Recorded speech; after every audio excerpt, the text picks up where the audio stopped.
Big Star Live with your host, Brian B. Barrett. Hello and welcome to Texas Big Star Live. I'm Brian B. Barrett, your host, and today is a fantastic day. Of course, we're broadcasting from the fabulous Horny Toad Bar and Grill in Cranfills Gap, Texas. It is May 13th, 2017, and today is Nikki DeMaio celebration. Nikki DeMaio.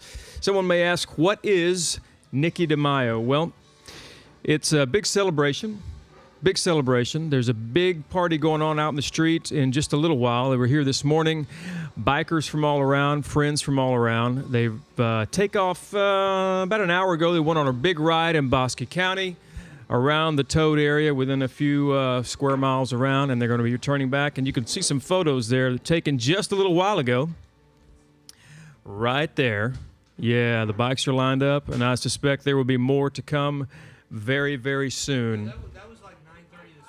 Yeah, that was at 9:30 this morning. So the bikes are returning probably around noon, I would imagine, because at that time there's going to be lunch, barbecue sandwiches, and for more details, let me just let you know there's going to be goat roping. Goat roping. No, I'm not kidding you. There's goat roping. There's going to be a glass blower here, and there's going to be music, a live music set up out there, and it's all...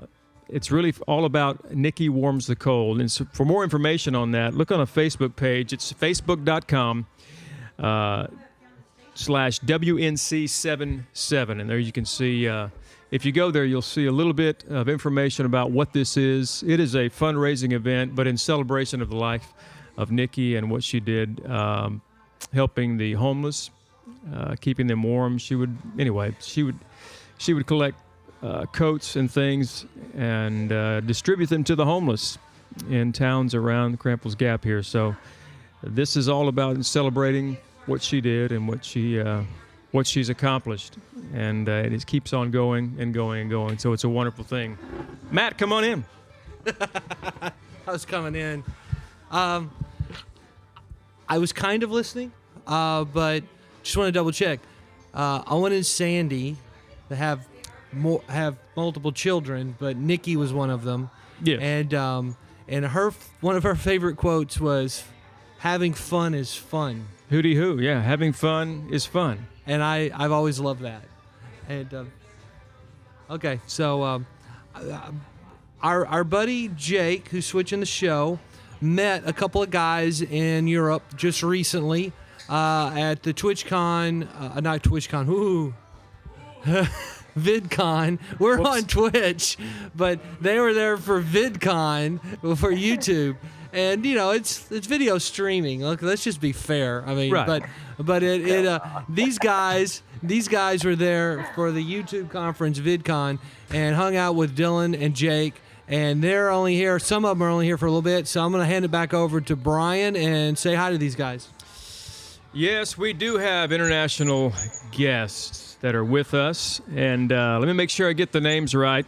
Mircea Stefan Gogoncia, is that close? That's it. All right, That's and Jordan Felipe? Yeah, you got it. Wonderful, wonderful. And you guys are both currently, hey Jay. How's it going? You guys are both currently in Germany. Is that correct? Exactly. That's right. Yeah. All right. Yeah, different location. So Mircea, where are you at right now? I'm in Düsseldorf, actually quite close to the Netherlands, to where we met. Yeah. Very good. Yeah. Düsseldorf. We were just making sure our video set up correct. Sweet. So we know we've only got you for a little while. Tell us what you're doing tonight. Tonight, I'm actually just going to go to a rehearsal, and we're preparing a few concerts soon around Germany and other places. My next big project is a competition in about 9 days or so. But before that, I gotta get things rolling for my my final exam, which is gonna be with the piano and all kinds of music related stuff. A musician knows no weekend, so for me, this is a normal day like any other.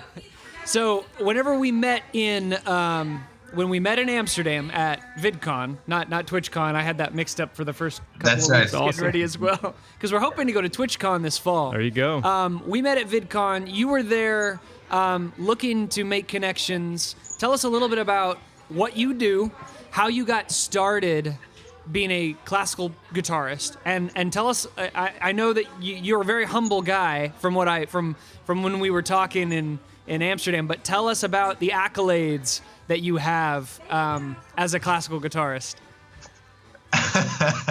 Well, I've basically always played the guitar. It's one of the things that I started when I was 4 years old, and I've decided to keep on doing it. I've started with a lot of things at the same time, and the guitar is the one that stuck with me the most.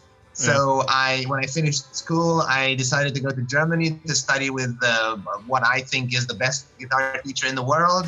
And because of all the great teachers that I've had, I have taken part in a lot of competitions. So I think that I'm probably the classical guitarist with like most prizes in the world right now, but that's not necessarily such a great thing. It just means that you haven't managed to, move on from competition life, because competition life is not, the end, Yeah.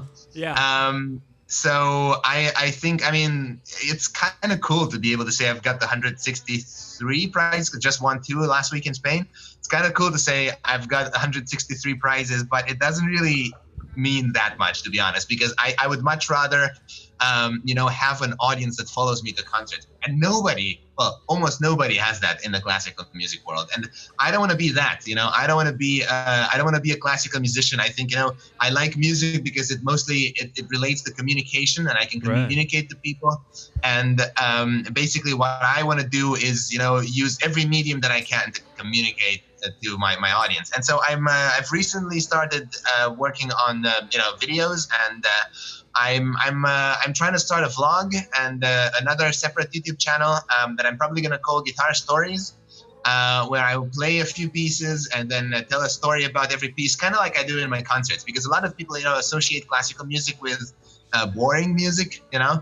And I don't think that it has to be that way at all. I think the definition of classical music is just anything that is made with a purpose to be good art, not with a purpose to sell, not with a purpose to, be danceable or anything, which is great, all well and good. I think this is what classical music should be, and that's why, in my concerts, I always moderate a lot. I always talk to my audience. We always have a dialogue, and I haven't really seen anybody do that in classical music at all. And I think this is a pity, a huge pity.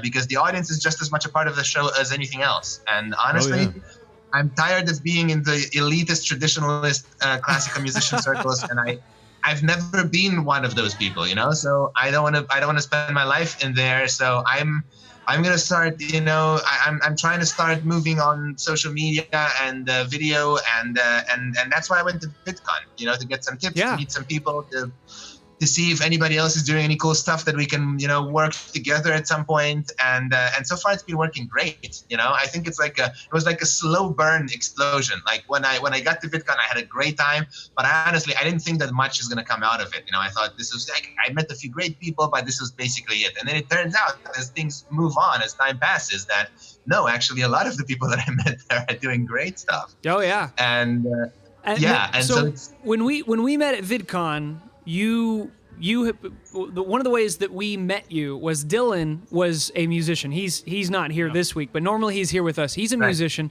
He was very interested in seeing if there were any other YouTubers or people at VidCon, creators who were interested in making those same kind of connections. So seeing you with, we brought that Music Quest mug. I think you've got it with you. Yeah, I've got it right here. So he ended up with one of our Music Quest mugs. And that's right. we basically just wanted to find someone, and we knew that there weren't going to be a lot of musicians there, but I really was impressed that we only probably met 4 or 5 out of the entire group.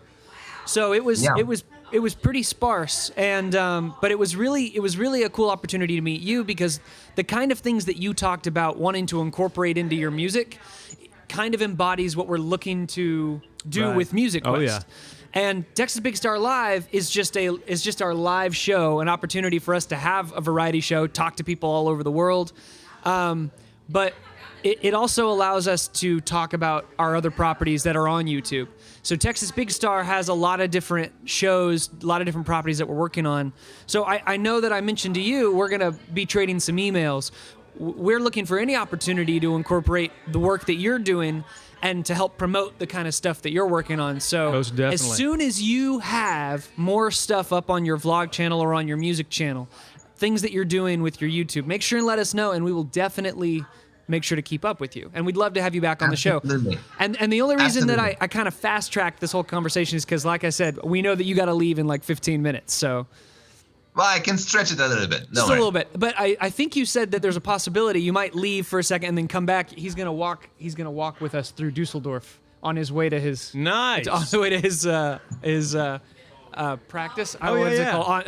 Rehearsal. Yeah, I proposed it almost as a joke, but it seems like they like the idea. So no, great. We I just did it- hope it doesn't rain because I can see clouds. But I think it's fine. I think we did it with Russ. Russ did it once walking in Russia with his. Didn't he do that with his Yes, phone? he did. Yes, Yeah. he did. You're right. It was- he did. He was just saying he was glad that he didn't get mugged on camera. So, but Dusseldorf, I think, is going to be a little bit more friendly at that time of the evening. So, Düsseldorf is quite safe, I think. So- So yeah, it should be fine. Mircha, it's really great to hear from you. I'm glad to hear that things are going well, especially after VidCon. You were able to hang out with our group the last night. We went out after VidCon was over and went and had a drink and kind of went around and saw everything. But the person who most readily put together our group and was rounding people up and herding cats was Joriam. So Joriam, how are you doing? Joriam. You met Mircha. You guys know each other. How are things going on your end? Things are great. Germany's been finally getting a little warmer for a South American. That means a lot. My God. So Joriam, where are you from? Where are you from originally? Because I know you're living in Germany right now. Yeah, I'm living in Berlin, but I was born and raised in Rio de Janeiro. Yeah. So you've traveled quite a few places. What are all the different places? You said that you had lived 3 or 4 different places before you settled in Germany for recently, correct? Yeah, the thing is, my dad, for most of his life, he was either a tour guide or a flight attendant. Ah. So traveling is very much in my blood. I don't know. I remember going to Japan inside the flight attendant's locker when I was 4-year-old. You know, so I lived in LA, but I was very little. I remember. I don't remember much. I remember being bullied in school. Oh man. Yeah, but it's okay. I mean, it's fine. And I also lived in London, Paris, of course Rio, and now finally Berlin. Okay. So you've traveled quite a bit since you were little. A lot of the people that we really enjoy having on our show have a pretty wide array of cross-cultural experiences. We have a couple of friends that we've had on before, but it was really cool specifically because we're doing YouTube production under TexasBigStar. It was cool getting to meet all those people in Amsterdam because it especially the small group that we were hanging out with at the end there, it was really evident that people were really interested in making connections that cross those cultures. And believe it or not, from our bar here in the middle of nowhere, Texas. I mean, we were really in the middle of nowhere. You drive 2 minutes that direction, it's just fields and just farms. But we love having an opportunity to talk to people from different cultures here in the middle of nowhere. And a lot of times making that, or especially at VidCon, making that connection. And you were on the show whenever we were there in Amsterdam, correct? Yeah, I was Yeah, there. and if I remember correctly, you're in the process of finishing up a card game, and you're still working on your YouTube channel doing semi-regular content, correct? Yeah, you got it. So yeah, once again, like I said to both of you, we're really excited to have made those connections, but you guys stay in touch with us, and we'll make sure to let other people know about y'all's endeavors, whatever you're working on with YouTube. So It's cool. I had a wonderful experience in Dallas, Texas. Really? I went there a couple of years ago. Me and my dad, we had a connection flight, actually. The story is weird. We won a competition, and we won like a trip to Orlando with all of those free stuff. And but we had to stay 1.5 days in Dallas, just a connection. But it was exactly rodeo time. Oh, no way. It was pure chance. How long did you have? 20 hours. It was all right. Oh, it was yeah. enough to, But we went there, and when we got to the rodeo, people told us, "Oh, it's sold out. It's been sold out for a long time. I'm sorry." And we were like, "Yeah, you're coming from Brazil? Is there anything we can do around?" And then the lady was like, "Oh, Brazil. You know what? Why don't you guys go to the office and ask over there?" So we did. And then the guys from the rodeo office, they were like, Brazil? Oh my God, grab those like free entry passes to absolutely anything you want around. We're honored to have you. Do you want a beer? Grab a beer in the fridge. So That's they were amazing. like the nicest And this people. was the rodeo in Dallas. Exactly, the big Yeah. one. Like people selling cattle and all that. Oh yeah, it's during rodeo season. That whole area, the downtown area next to the fairgrounds and the stockyards, gets crazy. We're talking large groups of cattle like walking the streets, and big fences, and everyone running around on horses. So it's quite a sight to behold most of the time. But so you guys got to go to the rodeo. Was that just a fluke? Did y'all not know about that? We didn't. We were on our way to Orlando, and actually we got a prize from a newspaper, so we didn't even choose the dates. We didn't have no input at all on that. That's awesome. It was crazy. It was great. Yeah. So did y'all what did y'all get to see at the rodeo? We had a look at the people selling the weird stuff that we had no idea. I'm a city boy. My dad's a city boy. Yeah. Seriously, we have no idea. We look at those enormous bulls and was like, "What the fuck is this shit?" And then actually when we were going to the stage, the big stage with show and all that, we didn't have a ticket, of course. Yeah. So the lady said, "Oh yeah, you can take some pictures from here, but you cannot get in." And then a really Texan family, the guy with hats. Yeah, with and the all that. hats and the Wranglers. And then this whole family was leaving, and they were like, "Oh, we're leaving. And these guys, can we give our tickets to them?" And the lady was like, "Yeah, sure. If you have a ticket and you leave, and you can."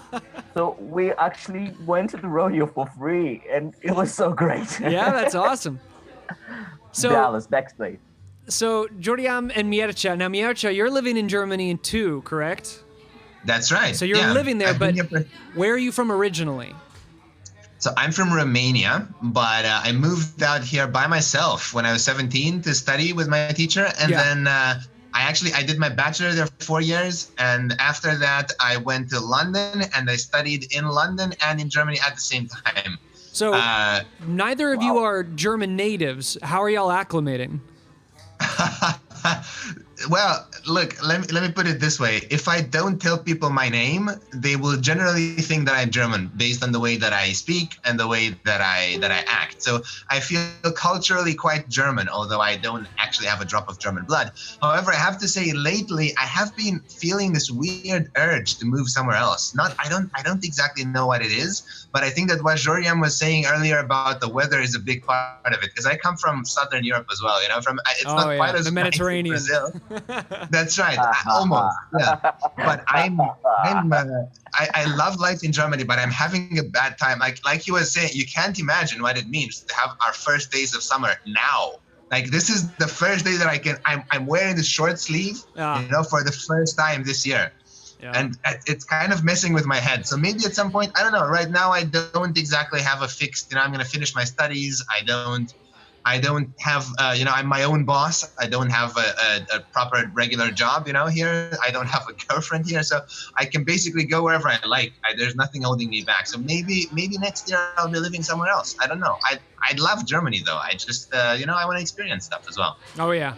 So Joriam, you guys, are you both fluent in German now?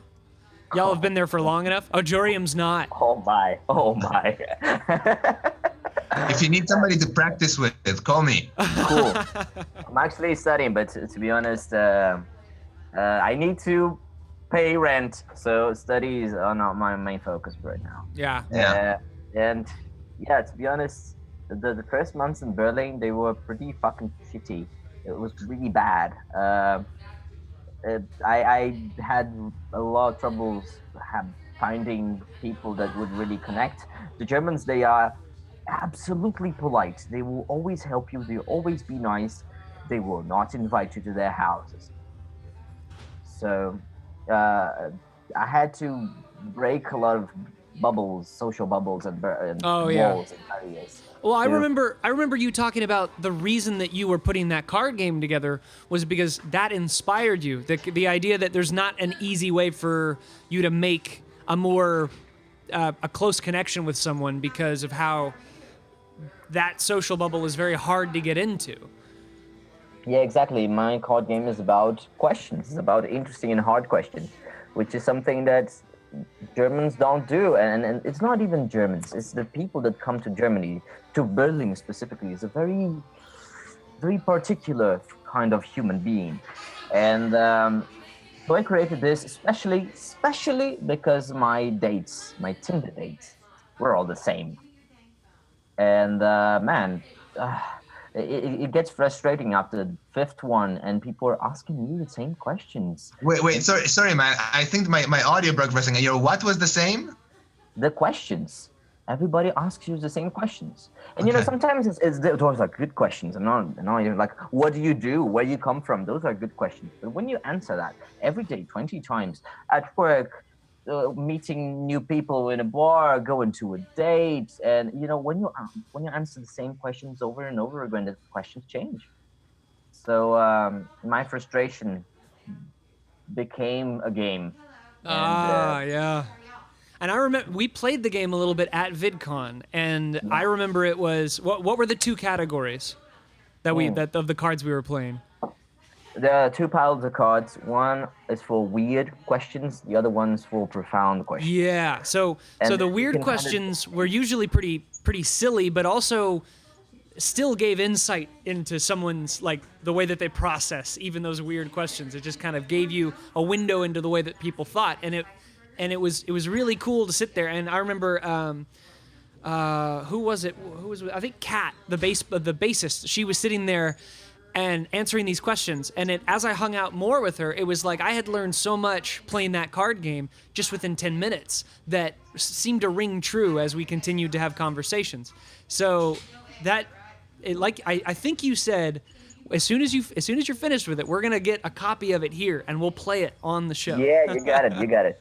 Actually, right before the crowdfunding, we'll have a promotional batch, and I'll send it to everyone because Yeah, fantastic. Very cool. So, a lot of the times we have people on, we kind of provide them with questions, but we kind of made a last minute connection with you two. Some of the things that we like to, the normal questions that we would ask usually have to do with what are some of the stereotypes of Texas, things that people like to hear about Texas, and we did this at VidCon. A lot of people were, the standard, where's your hat? Do you ride a horse to school kind of questions. Oh my God. Yeah. Well, but what's funny is a lot of people in Texas, that's not the case. But here, where this bar is, there is a hitching post at the school that if you wanted to ride your horse, you could. It is a possibility. So, So, are there any questions? Right now, lots of the people who are normally in the bar are outside because of that event. Nikki Warms the Cold. It's you'll probably heard earlier. It's a charity event for a way to make money to buy clothes, blankets, and to donate clothes for the homeless. So a lot of people are outside right now, but a lot of the time we'll have people come in here and ask questions, kind of a cross-cultural exchange. Where's Matt? So what are some of the things that when you think Texas, what kind of questions would you have for someone who, especially for us, because we've lived in areas of Texas that are both very rural and also pretty in the downtown cities. Didn't hear any of that conversation. Yeah. You're gonna have to get me up to speed. Well, right now I'm just asking if they've got any questions about Texas, the standard cross-cultural exchange. Oh, yeah. You've already asked I a bunch don't of know- questions, so. Yeah, but that was just about what they're up to. I have to ask one question before you start, sir. I apologize. Have you guys, either one of you, been to Texas? Yeah. Both of us. Yeah, Jory. Okay, I missed that part. now I'll be quiet. I just wanted to have that reference point. Jorium, he and his father won a trip to Orlando. Okay. And got stuck here for 20 hours in smack dab in the middle of the rodeo in Dallas, and they got free tickets because they told them they were from South America. And was that good? It was amazing. It was so fucking great. So you're talking the Will Rogers Coliseum. A big What's call. that? The Will Rogers Coliseum. Yeah, the big one, the big one. If you haven't already, I'm sure they told you, but if you haven't already, I would highly recommend that you do Wikipedia search on that place, because the history of that building is is probably more impressive than what you saw. It's the stuff that's happened in that building is significant. Pretty crazy. Serious Americana stuff, not just Texas. Yeah. Nice. And then, Mircea, you said that you have traveled through Texas more than once? Yeah, I've actually probably spent about a month there if I add up the times. At one time, I was there for about 3 weeks straight. So where? Because the Texans care about what part of Texas you saw. Yes. So I saw a lot of them. I was based at the time that I spent there longest. I was based in a tiny town which I think was called something like New Braunfels. Yeah. Yeah. I remember you telling me about that because we went to school about 10 minutes north of there. Yes, you told me that. So what I was doing is I was teaching this kid a bit of guitar. I won the Guitar Foundation of America youth competition, and he won the sort of younger category, and I was teaching him guitar. His dad actually invited me to come over and teach him for a while because he liked my playing from the competition, and he was impressed that I was so young and stuff. And so after we kept in contact for a while, we decided that it would be best to do it while the Dallas Guitar Competition and Festival would take place. So what I did was I was basically based in New Braunfels, but I went to Dallas, and I think I won the second prize in that competition. Yeah. And I remember that was nice. I was like 12 years younger than everybody else. I think I was 15 years old, and the other winners were like my age now, 25, 26, 27. Yeah. I don't know. And it was amazing because the dad basically took me all around. So apart from the Dallas time that I spent, which was about 4 days, I think, 3 or 4 days in Dallas, we also went all over the place. He took me to Austin. He took me to San Antonio. He took me to Corpus Christi, which was amazing. And I've been all over Texas basically, and in a like a typical SUV, it was like I've lived the actual Texas experience. So you've been on 35 plenty if you did that much traveling in your 3 weeks, because I-35 is interstate. I was on the road most of the time. I probably probably under only construction. spent about 5-6 days in New Braunfels itself. Oh wow! So Dude, next hold on, time you come to a competition, you'll have to let us know, because we usually travel around Texas. We can definitely come see you. And I've talked to Jorium a little bit about some of the stuff we're doing with Texas Big Star, but specifically with Music Quest, I remember telling you, we talked a little bit about it. We would love to find an opportunity to, whether or not it's over the internet or whether or not we're able to actually meet up with you in person, we would love to do some sort of interviews, talk a little bit more in depth, because there's a lot of stuff we're doing with Music Quest that speaks specifically to, and the reason it's called Music Quest is because we're looking to capture, to talk through with as many different people as we can, to tell stories, what it means for each individual to pursue music, whether or not it's a hobby or whether or not it's a profession or whether or not it, in whatever facet of music it is, we are looking to capture what it means for each individual's music quest. What is that? The words that I would want to use for Music Quest are: we want to celebrate music and your quest, and encourage your own music quest. And I apologize. I have not done my homework. I have not heard any of your performances, even though I'm sure there's got to be something online I can check out. But with the number of things that you seem to win, my guess is you're pretty good. Well, we did a live Twitch stream on Dylan's phone, and Mircea played for everybody, and it was very enjoyable. So, and what you were speaking about, kind of trying to make connections into groups of people who maybe have a stigma associated with classical music, to listen to you play and to hear the kind of flavor that you bring to your music is something that we would absolutely love to promote, something that we would love to be, that we'd love to hear about. We'd like to be part of that in our own little way. Yeah. So That sounds amazing. That sounds amazing. And you were talking about YouTube being a way for you to promote that in a way that classical music hasn't really done in the past. That is the kind of groundbreaking you're taking something that is well known and something that is unrelated most of the time. That's something that we're trying to do with all of the media that we produce. We're trying to look for opportunities to make media that we want to produce, and to hear people like you doing the same, it's a perfect fit as long as we can keep it, as long as we can collaborate and cross promote. It's a dream come true. My goal for all of this, for all of Texas Big Star, is that the existence of and the actions tied to Texas Big Star is a huge win. Well, maybe it can't be a huge win for everybody, but it's a win for everybody. And for some people, it's just there's so many different things we can do through Music Quest and through Texas Big Star that are fun. Like just the fact that we're chatting with you right now in this way. I'm looking at two faces, even though the show is only showing your face, but I'm seeing both faces. Your compadre in the other part of Germany is smiling right now. I can see that.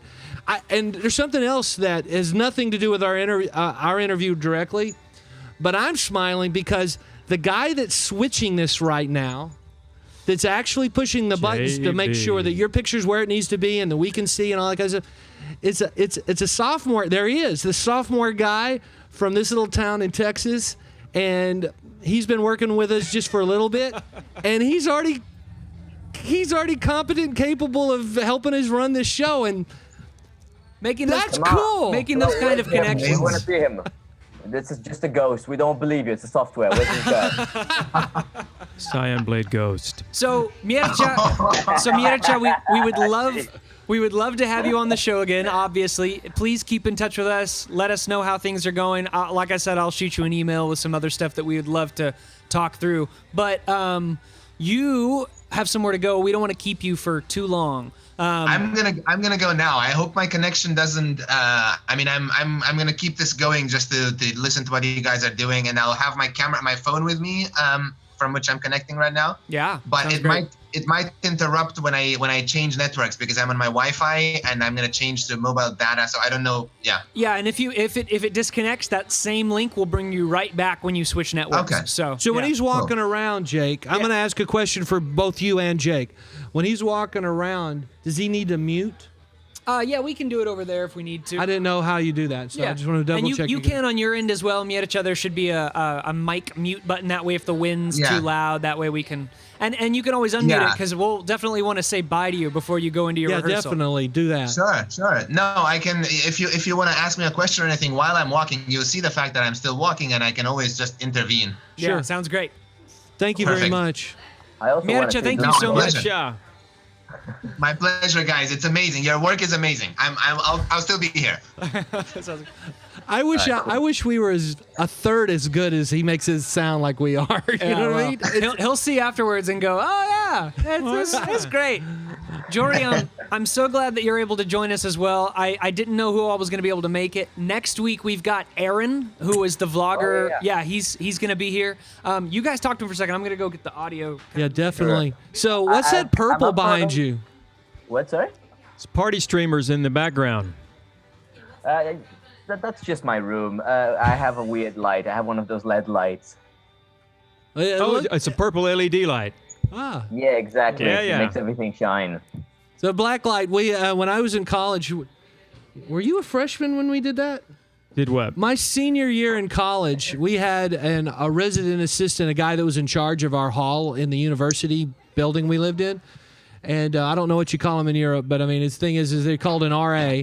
And so they're kind of responsible for everybody. And we had a really, really cool RA. Actually, he works in a youth camp in the French Alps right now. Who is it? Nice. Tom Guffey. Major Tom? Major Tom. Tom Guffey is this amazing artist. He has but the thing is he was very, very chill. And so during my senior year, it was Brian's freshman year, but he was on the same hall. We replaced all the lights in our hall with black lights. Black lights. Nice. And what was cool, though, is this is the cool part. Usually you would immediately get in trouble and have to take it down, but our RA did this. He came in and he was like, and then he just kept walking. Pretty cool. So that's what I'm looking at. Purple, huh? Well, he maybe thought, since the colors of the university were purple and gold, maybe he thought it was like a university, you know. I appreciate the fact that you paint people in the most positive light. Yeah. I don't think he thought that. I thought he thought he didn't It's a lot of care. work to replace all of that. Looking you know for his what? velvet Elvis Yeah. painting. Yeah, it's more work to take it down than it was to put it up. It was good. They actually did eventually make us do that, Oh, but it of wasn't course. because of RRA. Yeah, because next people who move in, they don't want to turn on the lights and go, oh. Yeah, especially UV light in a dorm room. A lot of stuff can show So up. the other guy, Mirta, he was on the live show when Jake and Dylan were in Amsterdam. Oh, wait a second. I got to He wasn't. Get it, yeah. Walking down this, he needs a. He Yes, what background about me, music. guys? Oh, there he is. Hey, Mircea. Mircea. It looks very much like Berlin, Düsseldorf. I know, right? Germany is very... German. It's all Germany. And look at the German sky, the gray German sky. It looks like the eastern part, though. Not so much. Oh, no, that's not true. Really? Does it? I've never really been to Berlin, so I don't know. No, seriously, look around. When the buildings are boxy, that's more Eastern. When the buildings are more round and with more details, more Paris style, this is more. Yeah, well, we're actually just about to cross the Königsallee, which is the most famous part of Düsseldorf, like the most expensive street. Okay. And that Rodeo definitely doesn't Drive. look like East Berlin. Look at this guy. Nice. It's a lovely dress he's wearing. What do you guys do there in Yeah, Dusseldorf? this is a bachelor party. Very typical. Düsseldorf is very famous for bachelor parties. Okay. Yeah, and apparently this guy at McDonald's approves. There you go. There's a guy in all camos and a flak jacket pointing at you. What's that about? Did you see that? So I actually work as a tour guide sometimes. I mean, I mostly live from my concerts and from teaching, but sometimes when I have to supplement that, I work as a tour guide. So if you want that at another time, if you're ever in Düsseldorf, or if you want to do a virtual tour of the town, I'm the guy. I'm your Well, man. so far it looks like Disney World. You got a guy in a wedding dress and a guy dressed up as Army Man. Did the village people hang out there? I don't know who hangs out here, man. I think sometimes Düsseldorf itself doesn't know who's in there. So Mircea, we've told this story on the live show before, but you need to give your side of the story while you're walking. Yes. Dylan's first impression as we were trying to get to Fanfare. Do you remember? Dylan's first impression is what? Whenever we were trying to get to Fanfare, we took a little detour through the red light district. Do you remember that? Yes. So half of our group was fine. Half of our group was like just cutting through, no big deal. Sure. There were some YouTubers that were a little less excited to be down there. What do you mean by that? A little less excited to be down Just there? wide-eyed. There were some YouTubers who I don't think were expecting to see that part of Amsterdam. Well, I think most people weren't expecting that we would cross it, but what I've heard was a bigger issue was the night before when some other YouTubers were walking around and they were vlogging. They were doing their YouTube stuff over there, and they got in serious trouble with the police because apparently you're not allowed to record them in the red light district. Yeah. And so, God, that's crazy. yeah, so they were basically just vlogging, and there were these prostitutes in the background, and you're not allowed to record them. And some guy came out apparently, and he was the security guard, that works there, and he tried to tell the guy to stop the camera, but he didn't realize that the guy was vlogging in English. And in Amsterdam, everybody speaks English, but for some reason, this security guy didn't. Oh man. And so they had a big argument, and I think there were threats. I don't exactly know because I wasn't there. I've just heard about the story, but I think they got into some issues the night before we were there. Yeah. Well, we didn't. We definitely put our cameras away whenever we were walking through. I'm guessing that if that actually is on YouTube somewhere, that's probably that person's most viewed video. That's right. Lots of guys waving at me, guys. This is Germany's a friendly place. The stereotypes say that Germans are cold and, not unfriendly. But like until now, we've had 5 or 6 people wave at us in the past 5 minutes that I've been walking. Well, Jordium, That's what I told you guys. They'll all wave at you. They'll give you directions. They'll shake your hand. They will not invite you to their birthday party. That's right. And you were saying, Jordium, we were talking a little bit about that's another stereotype when it comes to, authoritarian, utilitarian Germans, but you were saying that it's different based on the town that you're in, because you are in an area that's a little colder, like a little more, little less friendly. Berlin is like that's not the best comparison ever, but let's put it that way. New York, it's American, but it's kind of different. And Berlin works more or less the same way in Germany. It's German, yes, but that's it. Seriously. I've got to say, sorry. Go on. Sorry. And there's far more foreigners here than anywhere else. Oh, in Berlin, yeah. Yeah. That makes sense.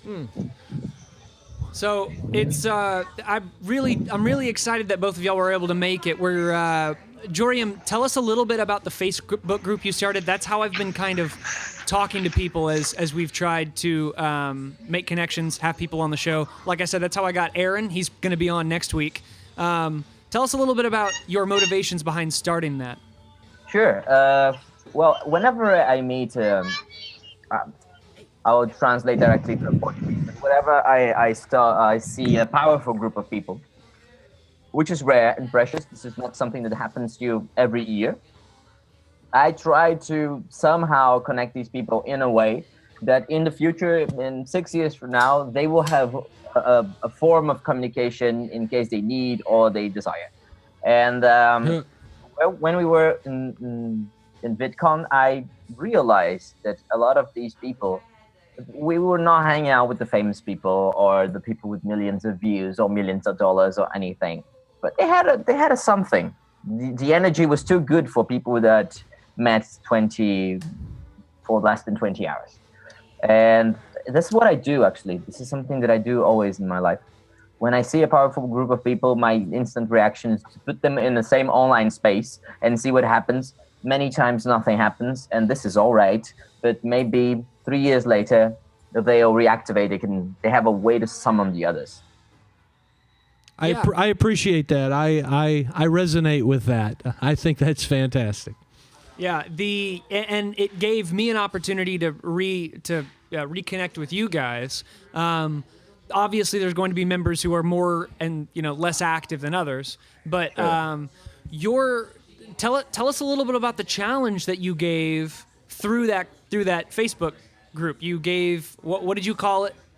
I think it was. I call it Creative Advice Challenge. So the thing is, I checked everybody's channel, right? We connect with a lot of creators, and I was curious, so I had a look at your music, at your Texas Live, at everybody's channel, and there were 2 videos that really caught my attention. They were different from anything else that I've seen, and I was curious on how these people got those ideas, because they were not following a format, they were creating new formats.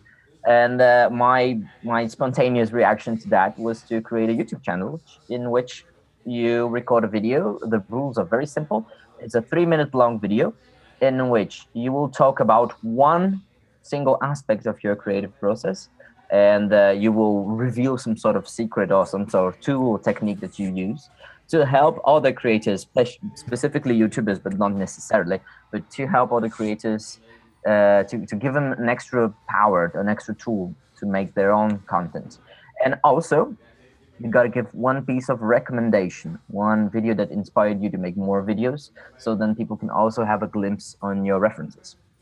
And it was really interesting, because I released this challenge, and 4 hours later, somebody had already fulfilled the challenge. And who was that? It's one of the Dutch gamers. His channel is called Toasters, and he's a very excited guy. Yeah, I liked his energy. Yeah. Well, I really liked the format as you were putting your video together. I love the format of your videos. They seem to be well edited and still simple.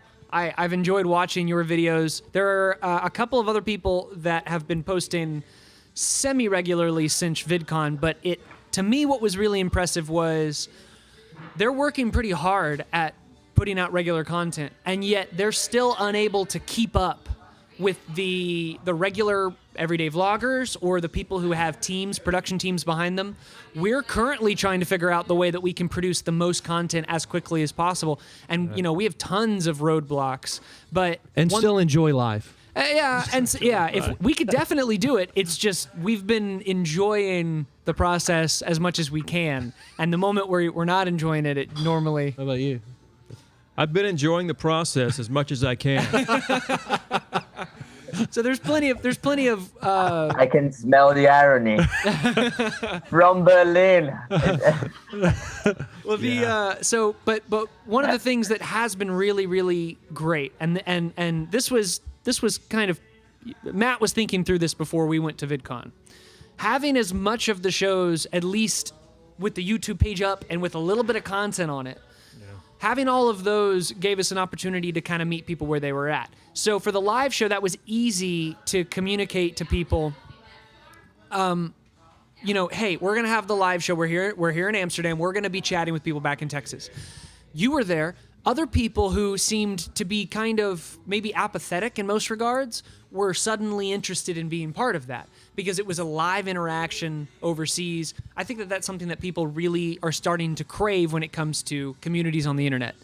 But for Mircea, obviously, we have a channel that we would love to incorporate him in, and that's just one of the things that we're doing. As we try and create more content, like you kind of picked up on early on, it's a little different than the average single YouTuber.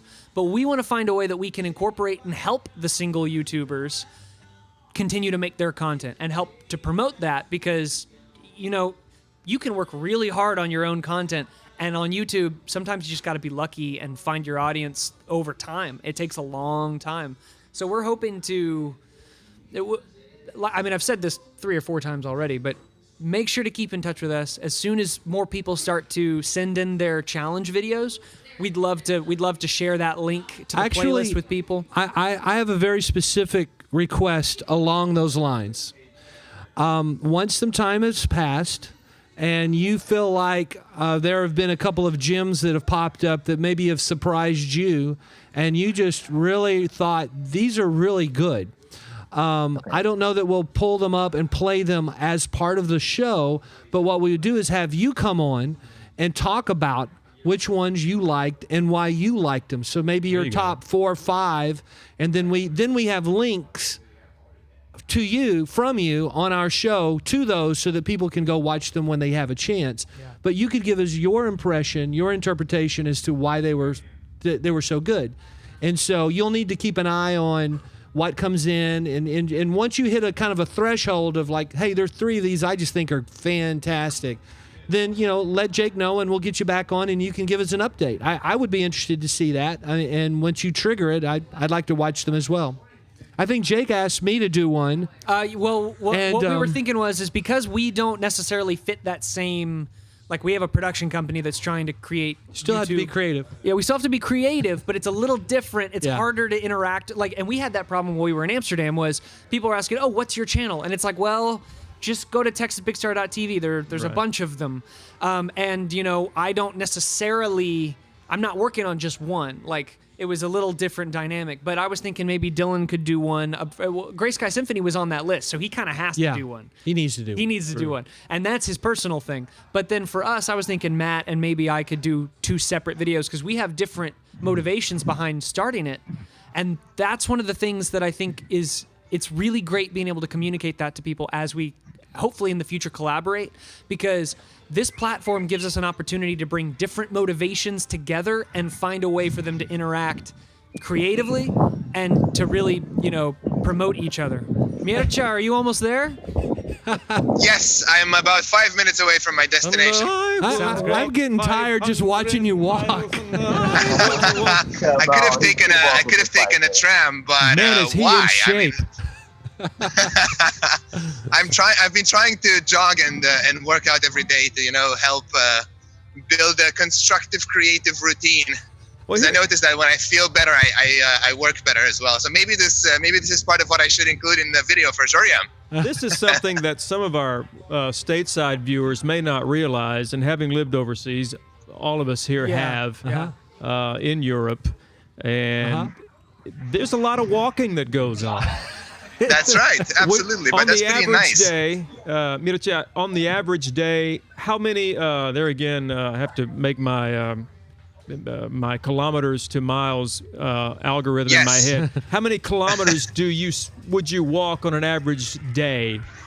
So walk or run, because I tried to go for a run in the morning, but I don't know if that qualifies. Let's don't do running, because that just says, hey, I want us to do this for fun. But just to go about your daily life, how many kilometers do you think daily? Well, let me think about this. For example, when I go to work in my music school, I just have to walk to the train station and from there to my school. But even that is something like 20 minutes each way, which is 40 minutes of walking in general. But this really depends on the day.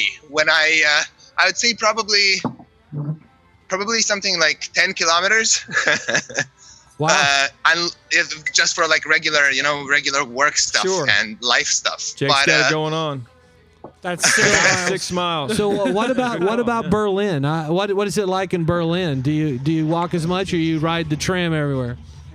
To be honest, Berlin has a problem that I've never faced in my life, which is a housing problem. In 7 months, I moved 8 times. Wow. Oh my goodness. It was horrible. Oh my God. And I lived all around Berlin. I lived everywhere. It's I never lived in the same neighborhood twice. So, man, mute. We got it. Oh, yeah. We got it. So sometimes I spend hours in the train, depending on the place. But now I live really close to where I work, and I'm finally walking to places. So yeah, I do spend at least half an hour walking every day, and it has improved my quality of life. So one of my favorite albums, one of my absolute favorite albums, is Achtung Baby. And then for many, many years, I did not realize that they were referring to the actual, train station when they were talking about Zoo Station. And I think I've actually been in Zoo Station and never made the connection. Never made that connection. And so do you ever pass through any of those places that you hear about all the time? Not only here in Berlin, but everywhere. It's that's one of the things. I was, for example, a really Beatle maniac, and you're what kind of a maniac? A Beatle maniac. Oh, okay. I didn't hear that. Yeah. And then when I went to Liverpool, I went to Strawberry Fields and Penny Lane, and I was like, what is happening? This is true. It's a wonderful sensation. Yeah, it's fantastic. Yeah. You been to Berlin? I've flown into Berlin on my way to Neuerschnitz for a music festival. Oh, yeah, Mircea, I think he's getting close. Guys, can I just say I've actually had that feeling in the States. Oh, really? So when I was first of all, when I was a little kid, I used to watch a lot of Hollywood movies. This is basically how I learned my English, because in Romania we don't synchronize them. Like in Germany, they always record German voices on top of the actors' voices, right? But in Romania we always have subtitles, right? So I used to watch a lot of Hollywood movies, and then the first time that I went to the States, I went to LA, right? And I also used to play a lot of computer games, and there was one in particular, GTA Grand Theft Auto, that I used to play when I was a kid, right? I used to play that a lot. I wasted so many hours of my life doing that, And one of the ones that I played, one of the versions that I played was Vice City. And Vice City was taking place in Vice City. But it was a copy of LA, of the city of LA. And so when I got to LA for the first time, I recognized you knew how to everything. Get around. You knew how to get around LA. I knew how to get around, like all the skyscrapers in the downtown area. It was like a dream for me. It boggled my mind more than when I went to live in London, because I knew London as well, but this was just much more extreme for me personally. I'm impressed. That's really cool, man. That is really cool. I think that's going to happen more and more because I mean, when this latest release of Google Maps and the ability to walk, go places, and there's actually be 3D extrusions of stuff. If you really wanted to get to know a city before you actually went there, that's a lot more doable than it ever has been before. Oh yeah, definitely. So you're getting ready to get to where you're going. I actually took a wrong turn, so I'm trying to fix it now. I am some city guide. I was just distracted, and I took a wrong turn. I'm trying to fix it. So I didn't understand this until just a few minutes ago. So you're from Romania. Yes, I'm from Romania. I worked with a guy for a number of years that was Romanian, and lots of fond memories and warm feelings for Romania and through him and some of his connections. So that's if you ever come by, I can always show you around if I'm around at the same time. If you're ever in Romania, as long as you're not talking on the phone to somebody else, you can find your way. Right. That's right. Yeah, I promise you, as long as I'm not doing that, I'll be fine. And as long as you're not performing somewhere, because where did you just fly from? I feel like I saw an Instagram post or. Yes, I was actually just on a really nice 13-day Spain tour. It was a competition concert, and I actually got 2 prizes in one competition, which is pretty nice. So I can't complain about that. And then my 2 concerts, both of them were sold out. So that was amazing. What city? The first one was La Herradura in the south, next to Granada. Right. And the second one was Ubeda in the north of Andalusia. Both of them were quite small towns. We lived in Spain and we were in the south, but we never made it to the north, and that's kind of I don't have a whole lot of regrets, but that's one of them. I'd love to see the north of Spain. Wow. No, the north of Andalusia, the north of Andalusia. It's still halfway, still about 200, 300 kilometers south from Madrid. Oh, okay. Yeah. Yeah, that's. Did you go to Granada? Did you ever make it to Granada? Yes. I've been to Spain many times, many times. And the first, La Herradura is part of Granada, actually. So my concert was basically in the province of Granada, just the seaside part of the province of Granada. What about, have you ever made it to Toledo? Yes, actually, my second time ever in Spain. The thing is, this is not fair because my first ever girlfriend was from Spain, so I've been everywhere. I used this excuse to go see her back when I was 19 or so. Uh-huh. So I would go to all the competitions that I could find in Spain and do all the things that I could. So that's why I know I've been basically everywhere. Yeah. Cool. So your video, I think, locked up a little bit on us, but. Is that what? I thought he was an awesome ventriloquist. Yeah, he was just very pensive for a couple of seconds. No, so the Why don't we say bye? We're gonna go ahead and say bye as you're going to your rehearsal. Please keep in touch with us. I'm so glad that you were able to make it on the show today. It's really good to hear from you, man. Oh, you're back. There he is. There you are. Sweet. Oh, okay. Oh, I didn't know what was happening. Sorry, I could still see you and hear you all the time. Okay, good. Yeah. Oh. So no, yeah, it's definitely keep in touch, man. We'd love to have you back on the show. I look forward to actually hearing you play. I'm going to have to find some links and go do that. Absolutely. If you can always just Google or YouTube my name. Yep.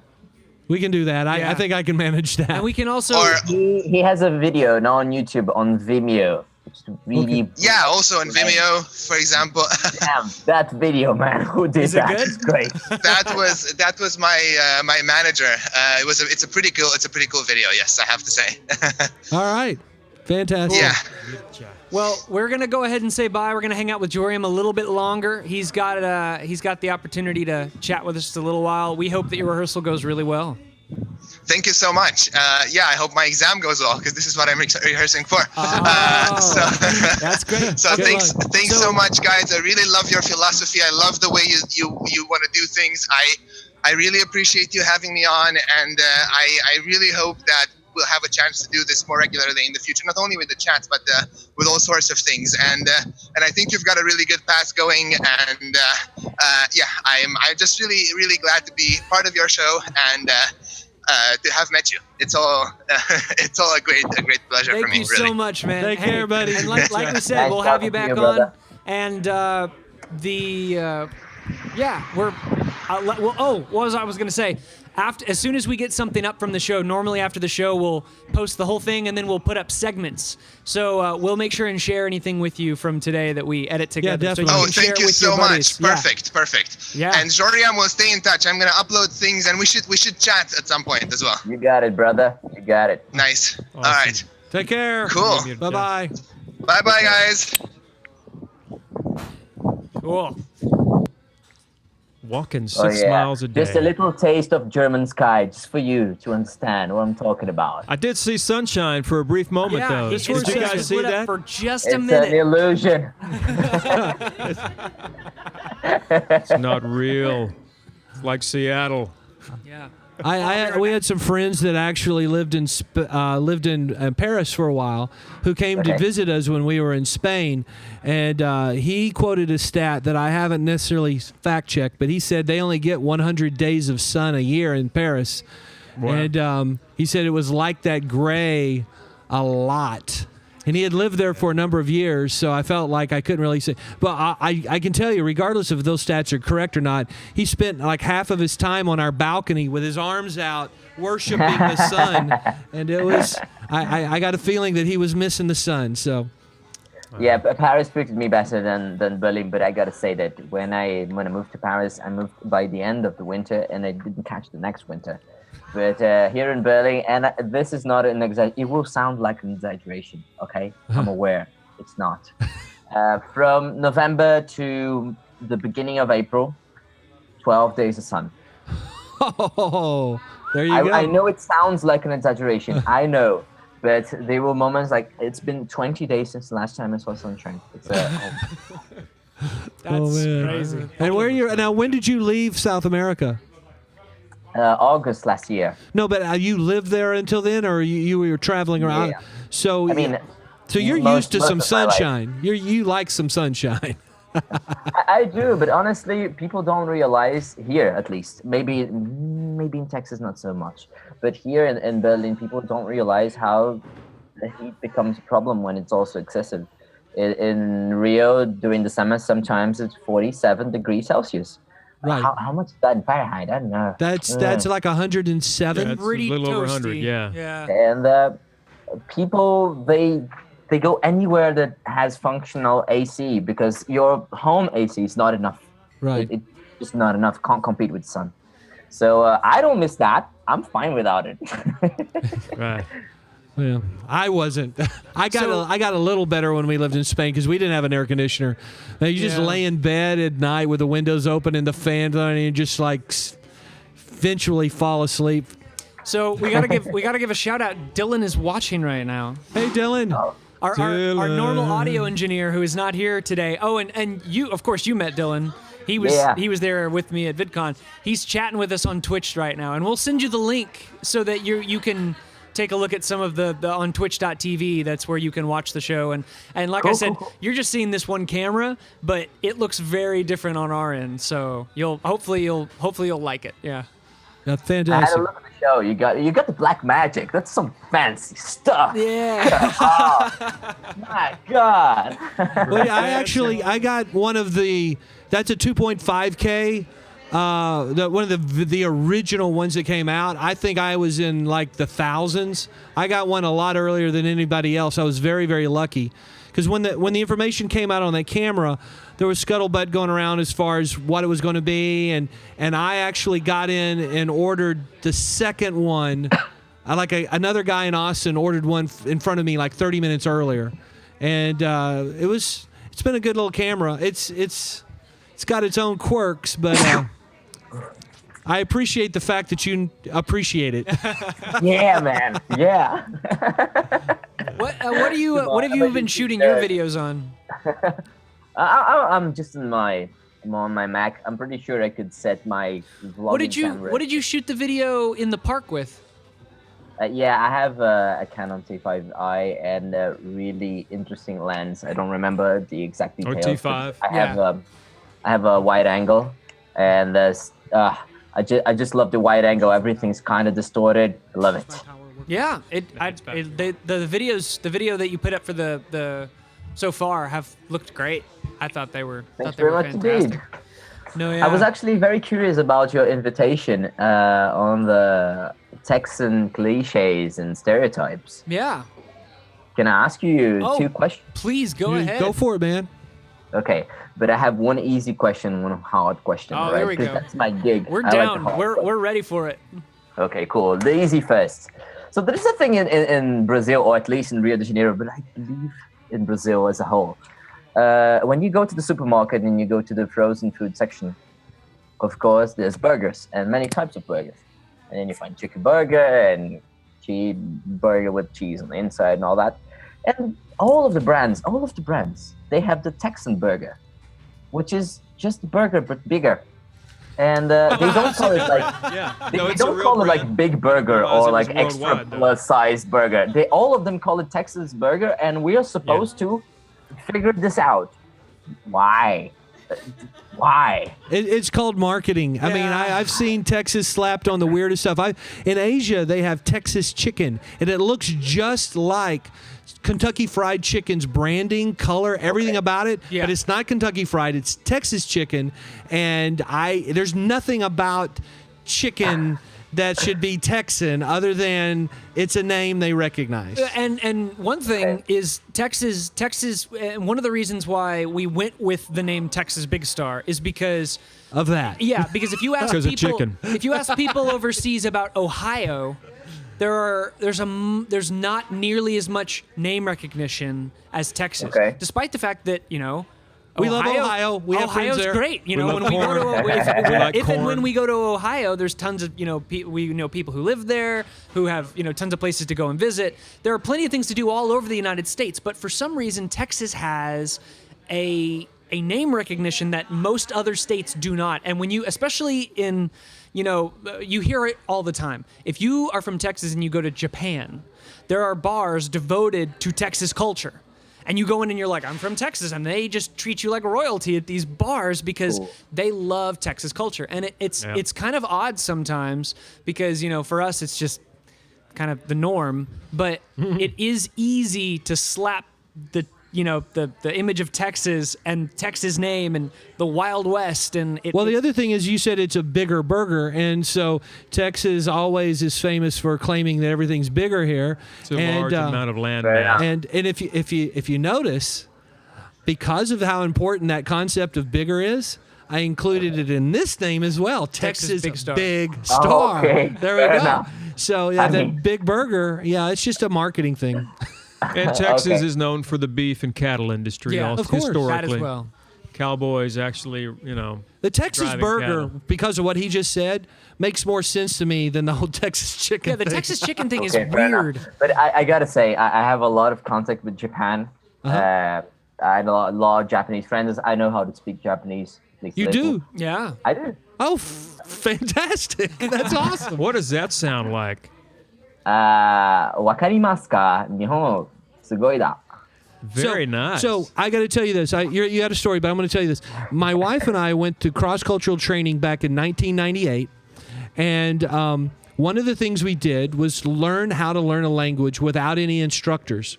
And the language that we used was Japanese. We had You six. remember something? We had no, barely. I mean, a little bit. But the thing is we literally we spent 1 week just for a couple hours a day with these people from Japan. They were not instructors. They barely spoke English, worth a dang. And so what we do is we just interacted with them and used this method. And by the end of that week, we were constructing understandable, sensical Japanese sentences, and Wow. we were interacting with them. Now, mind you, they were very basic conversations, but there was no textbook, there was no language, there was no like vocabulary. We just learned it from these people by literally, pointing and yes, no, and what about this? And it's just a lot of that in the way you did it.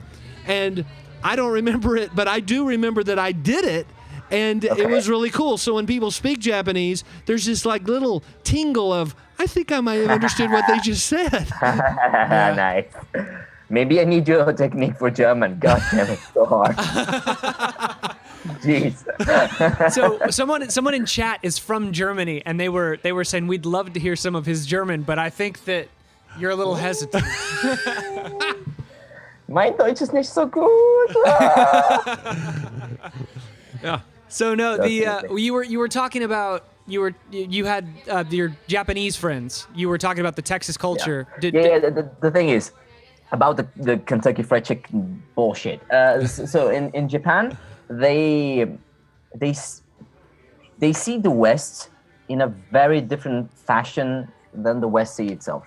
Right. So, for example, me even as a South American, not as a U.S. American, when I was a kid, I believed that every single human being that were not extremely poor or did not live in the farm would know about 007 and Rambo. But then you go to Japan, and people have no idea. People have little to no cultural concepts on the West, so they have the same ideas that we have about Japan.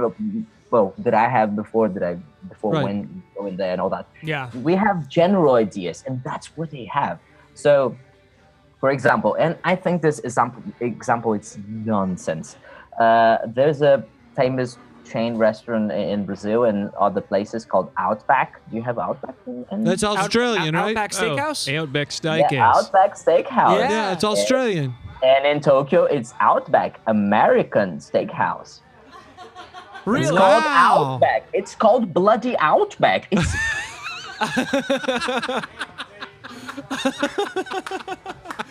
That's I have only questions. I have no explanations. All right.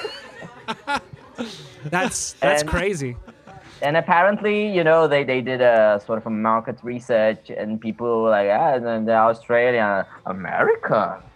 So they added the name American in the title? yeah. So the American tag helped to sell better. I'm sure it's just marketing. Sure. Yeah, and well, It's called Outback. It's what it seems funny that the a lot of people, especially with the technology and all the gaming and a lot of the nerd culture that we have in the United States, they have an infatuation with Japanese culture, and the Japanese have a certain perspective of American culture that's kind of, in a lot of ways, sensationalized about, because when you see pictures and video of these bars that are all about Texas culture, it is John Wayne, spaghetti western, See, John Wayne, why we love John Wayne here, he wasn't necessarily Texan. Yeah, exactly. But John Wayne is associated with Texas. And we're happy that that's true. Of course, God bless John Wayne. God bless John Wayne. I would love if John Wayne was connected to Rio de Janeiro somehow. I would find that amazing. So tell us a little bit about where else that you said you've lived in a lot of places. You went over the list, but could you go over one more time and tell us the places that you've lived so far? When I was a child, when I was learning to read and write, I lived in LA. That was a very painful experience, to be honest. When I got to the States, I didn't know how to say yes or no. I didn't know anything at all. But my dad he was a flight attendant at the time, and he got a sort of special contract. And I was thrown to the lions. It was seriously. I don't want to treat my experience as a general experience, but I've been extremely mistreated as a child. And over there in kindergarten, I was the foreigner. And this was really important in the building of my character, because at the beginning, I was hating it, and then I learned how to deal with it, and then I learned to fight back. So that was really important, and I would never exclude this, but it was not pleasant. No. Yeah. Mm. But you were saying that it helped to shape your character, the kind of person that we met at VidCon who was able to push through those kind of bubbles, which a lot of other people weren't quite making those connections. It seems that you were very eager to, go out and meet everyone there and to make those connections, and you helped us make a lot of connections while we were there. Yeah, that's we're back to the cliches, but some cliches they exist for a reason. Yeah, and most of them. The Brazilians are extremely social, and I was born and raised in an environment that exalted and celebrated the extrovert personality. Yeah. And by chance, I was born with this DNA, and my dad is an absolute extrovert that would put me, I am a mere shadow of his legacy. But and then I just learned to, be the fastest, easiest, strongest I could be. And in Brazil, it's definitely talk to everyone, befriend everyone, from the guy that you don't like to your best friend, everyone. Yeah. And I don't see this being, yes, it is, but I don't see this being as celebrated either in the United States or here in Europe. Of course, the extrovert has a lot of advantages, but in Brazil, more. Yeah. Well, we had one of our viewers who is hopefully going to be joining us in Texas in July. His name's Hushy. He's watching on Twitch right now. Shout out to Hushy. We love to have him as part of our group. He was our guest, what was it, 2 weeks ago? 2 weeks ago, yeah. 2 weeks ago. Yeah. He came on and talked a little bit about why it feels that you said where you live now, as well as the United States in a lot of cases, are not as interested in reaching out, making those connections. There's sort of an isolationist mentality that a lot of public figures he was speaking specifically about wall building. Public figures help to promote the idea that a lot of Americans are not really interested in reaching out and building those connections. And that's one of the reasons why we love to see some of the people in this small town, which is very stereotyped to be small, not to understand the rest of the world. To see them interact with people all over the world has been a really encouraging experience. I mean, I loved having, I haven't seen Todd in like 3 weeks, but when we had Todd on and he was talking with one of our buddies from Russia, and to hear them just converse about all kinds of stuff was really, really cool for us. And hopefully, as we continue to connect people like you that we met at VidCon or other people that we meet through other avenues, we hope to bring some of that to small town Texas, because those stereotypes are true in a lot of the connections that we have here in the U.S. And to kind of break down those walls. As an older American than Jake, I'm going to get probably too philosophical and too serious, but I have an observation about what you said. I think what you're characterizing, you're saying is legit. But you have to think in big, sweeping terms that things ebb and flow over time. And a lot of times there's a pendulum. When something swings way one way, then it has a tendency to swing really hard back the other way. Mm-hmm. And so any of the rhetoric that you hear about isolationism and those attitudes, that's a global phenomenon that I think everybody's having to deal with at some level. And I'd say historically, the world I grew up in, even though we didn't have as access through the internet and we didn't have as fast a planes and as cheap a planes and all that kind of stuff, I'd say the attitude of your general American was a lot more carefree and open along the ideas. And then, so the global geopolitical landscape is dealing with more like, hey, we went too far. We need to tighten up and protect who we are and what. Because I mean, Europe, they're dealing with that. Because I mean, I love Germany. I love the Netherlands. I love Spain. I love the places I've been in Europe, and they have different identities. And in as much as when we lived there, the euro came in, and so they started kind of blending. And even then, they were saying, we want to keep our identity. And so anytime something happens where you start thinking, I might lose my identity or what makes me me, it freaks some people out more than it does others. And so it's kind of this pendulum thing, I think. And so this show is not about making a big statement that we all have to be one.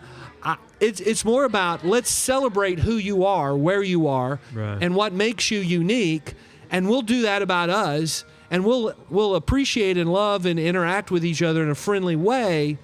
But it's not because we all have to be one, because we're not. We're made different. We have different backgrounds, and that's what I want to celebrate. It's a celebration instead of a trying education as well.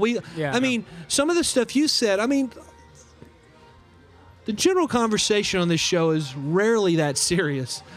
But just some of the stuff you hear. Sorry. No, it was not you. Because I'm just saying, It's real life. the man. years. The years. It seems like years we've been doing this. The months we've been doing this. It's usually more laid back and less scripted.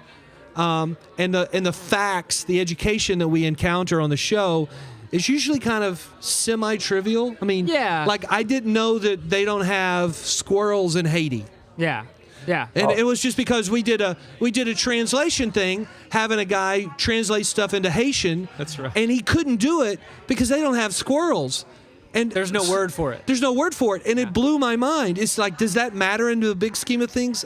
Absolutely But not. it But it was educational. Yeah, and speaking on what you had to say, giving a little bit of your background, what sometimes the kind of conversations that you look to have on, say, a variety talk show, there is a flavor of conversation that you can have. But the idea that you have something more serious and more deep and, say, philosophical to talk about your background, the beauty of this show is we have the ability to talk about pretty much whatever we want to. So we definitely encourage that kind of conversation because it helps us to understand a little bit more about you, your background, and as you do things in the future, it helps to educate in both directions how we're going to collaborate in the future and a little bit about the connections that we made, because that I didn't know that about you. We just kind of did, the card game was great, but hearing that about you, it helps me to understand how you were able to help us make so many connections in Amsterdam, because there are people that we met only because you were herding groups together, and we went out the last night and, you know, we accidentally left him at the train station because the train. Yeah. It was horrible. It was my horrible. fault. We get in the train, and all of a sudden we realize that there are people still buying tickets, and we're like, "Where is everybody?" And he found us. He found us after about a half mile Home of walking. alone. We were still able to get back together. But I going to took the to buy a metro ticket. It was also my fault, yes, but it was. I mean, come on, Netherlands! You can't find a better system. Seriously, there are like 40 minutes. 4 different ways. There are 4 different train/metro systems, and you can't get on the wrong one, or you'll end up in the wrong place. So Wow. we all had to make sure we were going in the same place, but we all got there. And at the end of the night, going into that bar, we went to the bar. End of the night, everyone's sitting there talking. To look around, there were half the group I hadn't met before we had gotten together, and you had wrangled everyone. Hearing your background helps to. I mean, it explains so much about the way that I want you. to interject something real quick.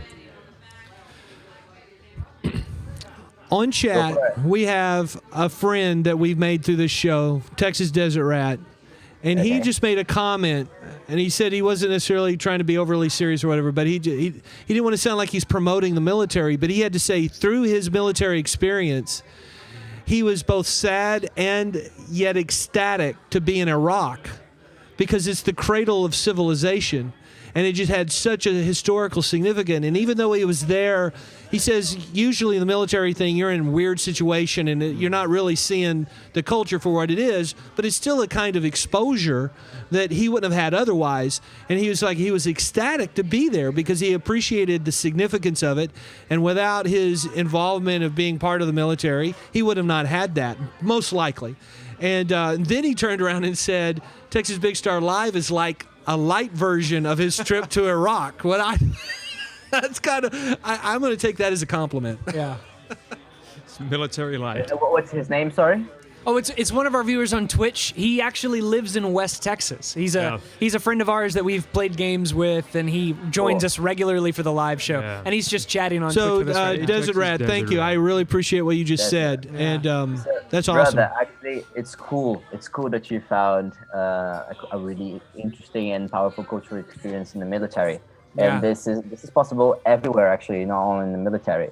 But one thing I can guarantee: you don't need the military, or you don't need the travel, or you don't need anything in specific. You can find those experiences everywhere. It's just a matter of being open and look a little for it. Maybe your next door neighbor, they have a story that will change your mind. You change your life. I think that is very true statements. Thanks for making it.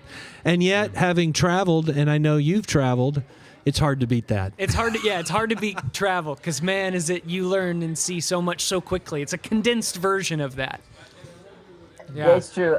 Actually, I have an experience to share. So me and one friend of mine went to Morocco, and we did one of the most touristic things one can do, which is spend a night in the desert. So you buy a tour, and you spend one night in the dunes with the camels and all of that really touristic bullshit. And but we're up for it. I mean, that's exactly what I said. We were in the right perspective with the right energy, looking for a meaningful experience. And we got there. We had a tea ceremony. So cool, blah, blah, blah. And then the guys prepared the tent for us and told us, you may sleep now. Your beds are inside the tent. And it was all very, very colorful and all that. And so I told this friend, you know what? I'm in the middle of the desert. I don't want to sleep. This is nonsense. I could sleep tomorrow. I'll just enjoy this. So we went up a dune and we started talking about anything really. It was not a philosophical talk. We were talking about ex-girlfriends, whatever. And then these three boys, 13-year-old boys, they go to see us and they're like, hey, are you guys all right? Is everything fine? And we're like, yeah, man, we're not sleeping because, we're in the desert. We've never been here. No point in sleeping. And then, to our surprise, they just stayed and they started talking to us.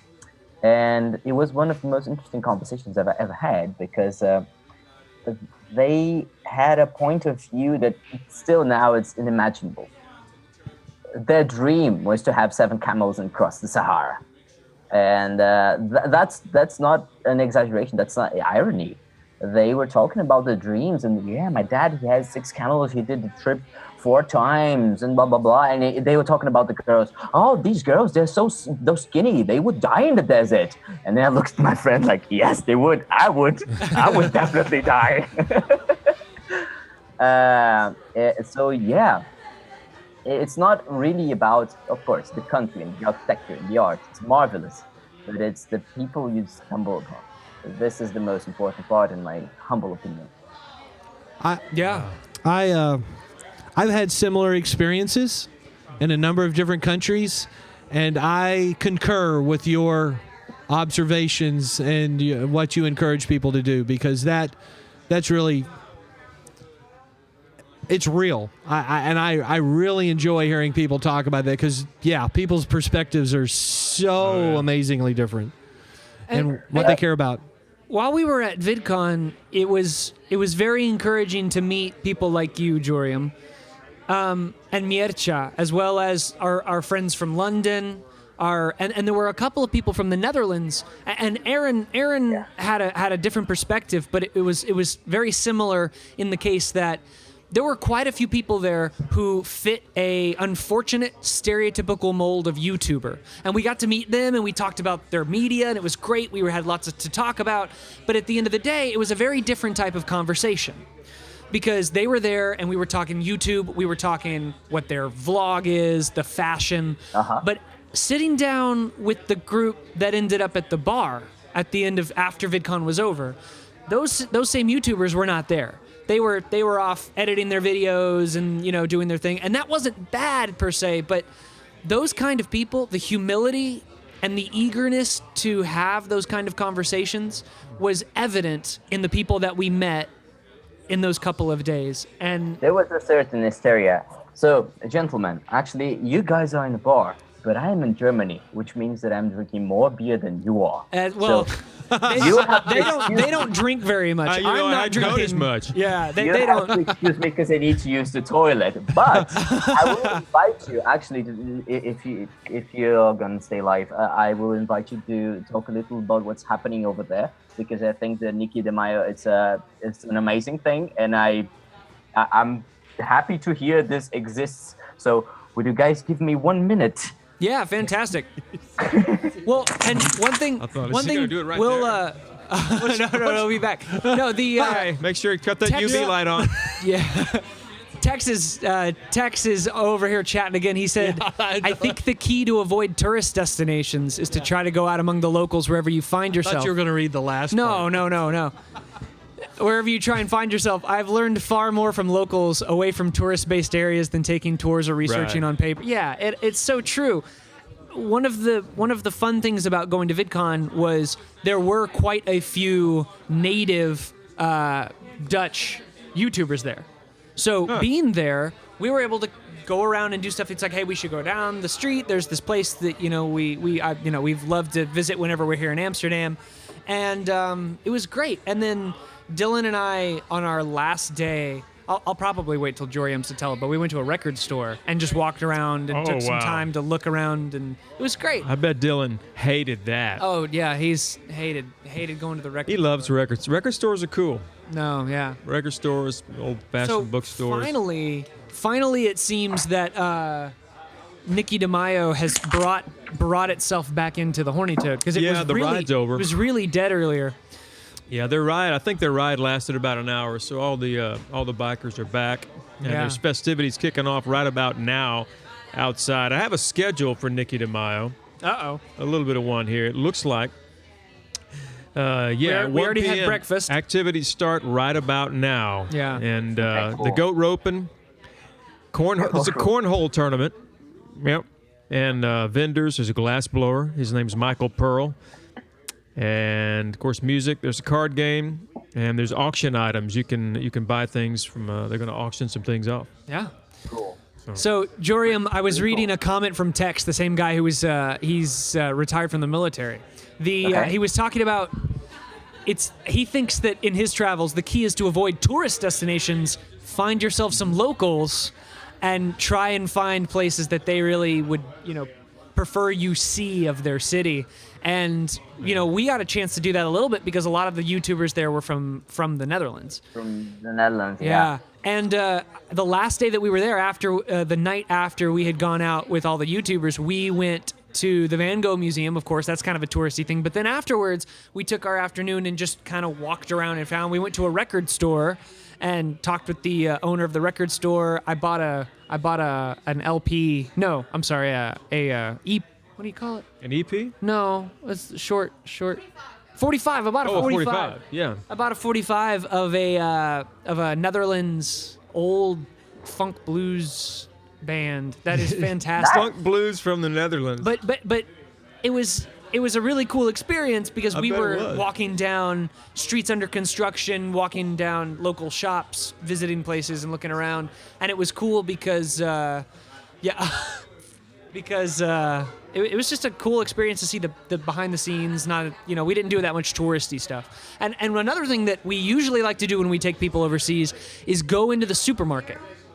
Oh, yeah. Because going into the supermarket is a cross-cultural experience. You'll see things that you cannot buy in the U.S. and gives you an opportunity to pick up some stuff that you wouldn't otherwise. And it was. I actually enjoy very much going to the supermarket in weird places. Oh yeah. And of course, I lived a couple of places in Europe, so even Greece, which has a little weird supermarket, but they're not really frightening anymore. Oh, but yeah. I do remember last time I went to Japan, I was actually thinking about living there, and I went to. It's actually really hard to find a supermarket in Japan. They have a different systems with a lot of different convenience stores. Yeah. They're all small, but sometimes you find a big one. And I remember going in, and I was looking. I didn't recognize the vegetables. Oh. I didn't recognize any of the vegetables, and I thought, my God, I am going to starve. I'm going to starve. I'm going to breathe on ramen forever. So did you learn what they were? What kind of vegetables are we talking? More or less, but I learned something. The colors and the sizes of the vegetables. Sometimes it's the same vegetable, but why is your onion shaped like that? It makes no. Oh, yeah. Right. It's all right. Wow. Yeah, supermarkets are fun overseas. And when I lived in Poland, and of course people know about Polish sausage or kielbasa, but over there it's like you walk into a supermarket there and there's 200 different kinds of kielbasa all in a glass case. Yeah. refrigerated, and just different types of the candy store. The candy store on the square in the town. We lived in Krakow, and the candy store. Hey, how you doing? Hey. Hi. Hey. I'm another Hello. person. So, Jorium, Morgan's here. real quick, where'd you say you lived? In Krakow. We'll hear real quick. Yeah. I just wanted to introduce you. Jorium, I met you at VidCon in Amsterdam. This is my sister. Hi. She lives in the DFW area with her husband, who is back over here somewhere. But I'm going to go back over and switch a little bit. I will come and say bye, but I just wanted to thank you for joining us today. I know that it was kind of a last-minute thing, but I'm so appreciative that you were able to make it, man. No, it's been cool. It's cool to talk to you Real guys. cool. Yeah, and like I said, we're really stoked about the challenge videos. We'd love to hear some more updates on that. We'd love to have you back on. I'm gonna go switch some. I'm gonna leave you in the hands of these two. Cool. All right. So I'll be around. That's a really bad call. We have no idea what's about to happen. That makes it fun. Makes it fun. Okay, you know what? I have an idea. Okay. So, Jake already tested it, but you guys are unaware. I am creating, since I got here to building, my first ones were cold and lonely and shitty. And what I did with this level of frustration was to transform into creation. And I made a card game. And this card game does not work like most games. Many people would not even recognize this as a game. And it's a card game about questions. And I would very much want to ask you some really hard questions. Shoot. Are you guys up? Sure. Okay, so would you rather get a really weird question or a really profound question? Weird. I'll go with profound. That way we have a sample of Cool. both. Perfect. So, weird first. If you could design a planet from scratch, what would it be like? Be really specific. If I could design anything, I think I can only design one, or I can design multiple. Just one planet, right? Just one. The Okay. question is yours now. Do You you want- think? now she I wants a defi- solar system. No, I definitely have a section, like a candy can land section, just if I could. You know what I mean? I see. You Oh, see, yeah. like a I don't Willy know. Wonka Yeah, solar like the- system. yeah, the It really candy- is the Milky Way, like the candy bar. Okay. So like have a section like that, and then I don't know, I think I'd probably make it like the world, but just before we inhabited it and like kind of ruin chunks of it. So like there'd still be a solid rainforest and a solid like plateau. You mean a rainbow forest? No, I mean that could be a part of the candy part. A rainbow forest. Oh, that's right. Different planet. Yeah, like yeah. like an like all different sections. Like it's flora, like a real world flora where there's like planet. a section with a Sahara desert, and then maybe all of it is actually just brown sugar versus regular sand. That But yeah, I mean, sounds if I had delightful. See, the no, ability you to, should just I keep would do going. that This for is good one stuff. section. What happened while I left? He started a card game, Oh, and he asked me a okay, question, okay. and I answered it. And then the Okay. neighboring planetoid system, the chefs would come in and reap all of your products, the graham cracker wasteland. They would But then take they your get sugar fat and to because there's make only their sugar. There's no other food. You could write a novel about this. Yeah, I could. But yeah. The Reese's Mountains and the And the Twinkie Tree. king of the whole planet would be Snoop Dogg, just like in that Katy Perry video. I was thinking King Candy, not Snoop Dogg. It's got very odd, very quickly. That has a cultural reference. That's what I'm thinking of. Come on, Candyland. You watched that video with my husband. I now understand what you said. Yeah. It took me a second for my You head. know, to- he really I've been over appreciates- there watching people set up pins for a goat roping. So my headspace was very different. They take rope and they put it on the goats. That's the best way to explain it. Well, they try to, yeah, Yeah. one form or Yeah, another. it's one of the lasso things. Yeah. Ideally, that's what Yeah. happens. Yeah. It's for Oh, kids. God. It's for kids though. It's not. You It's know. not like super violent. Yeah, the and- goats and aren't as horrible. dangerous It's as okay. the cattle that weigh 100 times more Goats than are the children. friendly and it's cute. it's and fun. It's Same fun. idea, but fun. So Okay. I apologize for interrupting, but today is a big day. Big day. And today is Nikki DeMaio, and if you don't mind, you're perfect in that you don't know who Nikki is, you don't know what Nikki DeMaio is, And I've I invited. know, they explained. Well, it's a different thing. So I've invited some people on to share with our audience what's happening here at the Horny Toad today and across the street. It's a very important event, and we want to support it. And so I've asked them to come. So I'm going to step aside, and when the ladies step up, they're here to share with what's going on. Cool. And I trust that Brian B. Barrett will just kill it. Knows what he's doing. we'll So talk. I'm going to step Find out aside, soon. and I'll be back with some ladies. And I hope that you have a chance to ask them some questions after they've explained some things. And I hope you'll find that cool. enjoyable as well. I'll be back. Awesome.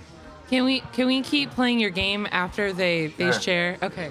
Well, it may take a couple minutes. Go to the but next we'll see. question. To the Yeah. fun question Go ahead and then, ask the so next they can- question until they get Whenever up. they come, we can stop. It's cool. No Sure, worries. sure. So, you can go back in time and give your parents one single piece of advice on how to raise you. What do you tell them? If I could go back in time and give them how them to raise you. one specific piece of advice, it would be make the sacrifices that it takes to spend time with me more. That went pretty deep pretty quickly. Wow, man. Yeah, because time, I heard this from, I had the pleasure of meeting an actor named Charlton Heston years ago. What? Okay. Yeah. And he had just done a video series of, it's from the Bible. He was just, as a narrator, speaking great stories from the Bible. Obviously, he was did the Ten Commandments movie years ago. So, and he was saying that his one thing as a grandfather and as a father, that the one thing that means the most to your children and has the greatest impact is the children just want your time to get to know who you are. And I try and take that into consideration now. I'm not always the best at it when I spend time with my children. So that would be the one thing, because in that time, if I could go back in time and tell them to spend time, in that time is all that nurturing and things that some folks we miss sometimes. Cool, man. Yeah, it does get deep, but that's the P stands for profound. So Yeah, brother. You got it. I like your game. I like it a lot. Very much. Can we Thank you. market it for you? Make a couple more, and I would play it. We will be But getting a let's listen copy. to the ladies. Yeah, we will be getting a copy, and we'll play it on the show. It was a lot of fun while we were there. And What's so a funny? VidCon. Hi, What's ladies. So funny? What are we? Welcome. Thank you. Welcome to Texas Big Star, laughing loudly. Well, this is Jorium. Say hello to Jorium. Hi. Hello. How are you? Good. How are you? Jorium is broadcasting from Germany, but he's not originally from Germany. He's lived in the States and in Brasilia. Uh-huh. Yeah, I'm actually from Rio de Janeiro. Rio de Janeiro. Okay, yeah. Yeah. I have friends that live in Sao Paulo, I believe. Cool. Yeah. They send me coffee and candy. It's great. Coffee's just the best, Brazilian brother. candy's yummy. Yeah. So, I'm gonna step give up. us your names, ladies. Even though I may know who you are already, just tell us for our audience. You are I'm Misty. Misty And I'm Jamie. and Jamie. Yes. Well, thank you for being on Texas Big Star Live. And we're here today. We're here every Saturday, but today's a special day. It is May 13th, and it's Nikki de Mayo Day. Yes. Could one of you briefly tell those folks that are viewing, and we have a lot of chat screen here of folks viewing by chat who may have never heard of Nikki de Mayo. We've talked about it several times today and mentioned a little bit of why it is and who it was about, but maybe a little more insight and just a little bit about today. Well, Nikki was our sister she passed away way too early. And before she passed away, she wanted to keep blankets in her car and hand them out to people just as she saw them on the side of the road. So after she passed away, we and our parents decided that we were going to start a charity and collect blankets. And the first time we started doing blankets, and then we hand them out at homeless shelters. And now we do coats and socks and toboggans and anything to keep people warm. We even give some snacks. But Nikki was, I guess we need to talk about Nikki's. No, not everybody knows Nikki, right? Not everybody knows Nikki. So Nikki was just like the life of the party at all times. It didn't matter what was going on. She'd walk in and just the place lit up. She had a great smile and these big, beautiful blue eyes. And she just saw the good in everybody. She didn't, she hated if she maybe made someone upset. Like, that was not her style. Me, you don't like it, whatever. But she was not like that. She wasn't like that at all. It really hurt her to hurt somebody. But she was just a really kind-hearted person. I mean... And Nikki DeMaio, like, Nikki, you knew it was her birthday. Oh, yes. And you knew it was her birthday 5 months before her birthday. You would get a phone call. Or a text. Hey, it's 5 months to my birthday. Get my present ready. Yeah. Right. And then her voicemail. 17 days till my birthday. Her voicemail, she would change it every day. It's 2 days to my birthday. I hope you have my present. I mean, like, she would change it every day for like a month with the countdown. And then it wasn't just a day. Like, she partied the whole month, and that's why Nikki DeMaio. Celebration. I mean, it was all about Nikki. I mean, And her birthday was May 8th.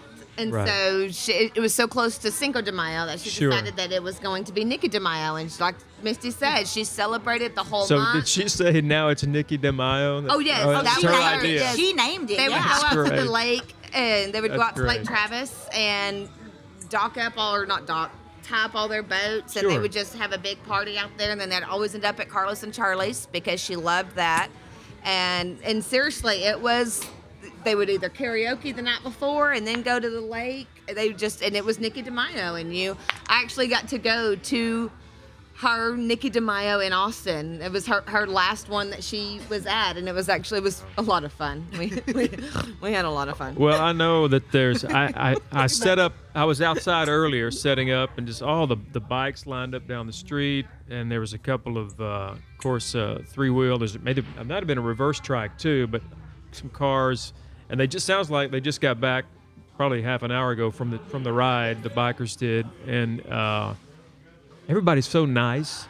I mean, kind, and you got such caring people, giving, and they love being a part of this because it's raising funds to continue what started as a heartfelt expression of love for folks less fortunate. Right, and we still get coats and blankets donated, but the proceeds from any event like this goes to help buy more and to buy socks and toboggans and we different also things. do little things called blessing bags, and so they're little drawstring backpacks, and they have the Nikki covers the cold or Nikki warms the cold, logo on them, and in there you'll put a blanket, and we'll wrap up some socks, toboggan, gloves, snacks, and it all goes in that bag so that you can just keep that in your car. And if you see somebody, I mean, we have one of our cousins lives in Austin, and she keeps them in her car, and sometimes during lunch, her and one of her coworkers will just go out and they'll just hand them out. If you see somebody, just give it to them, and it doesn't have to be a big distribution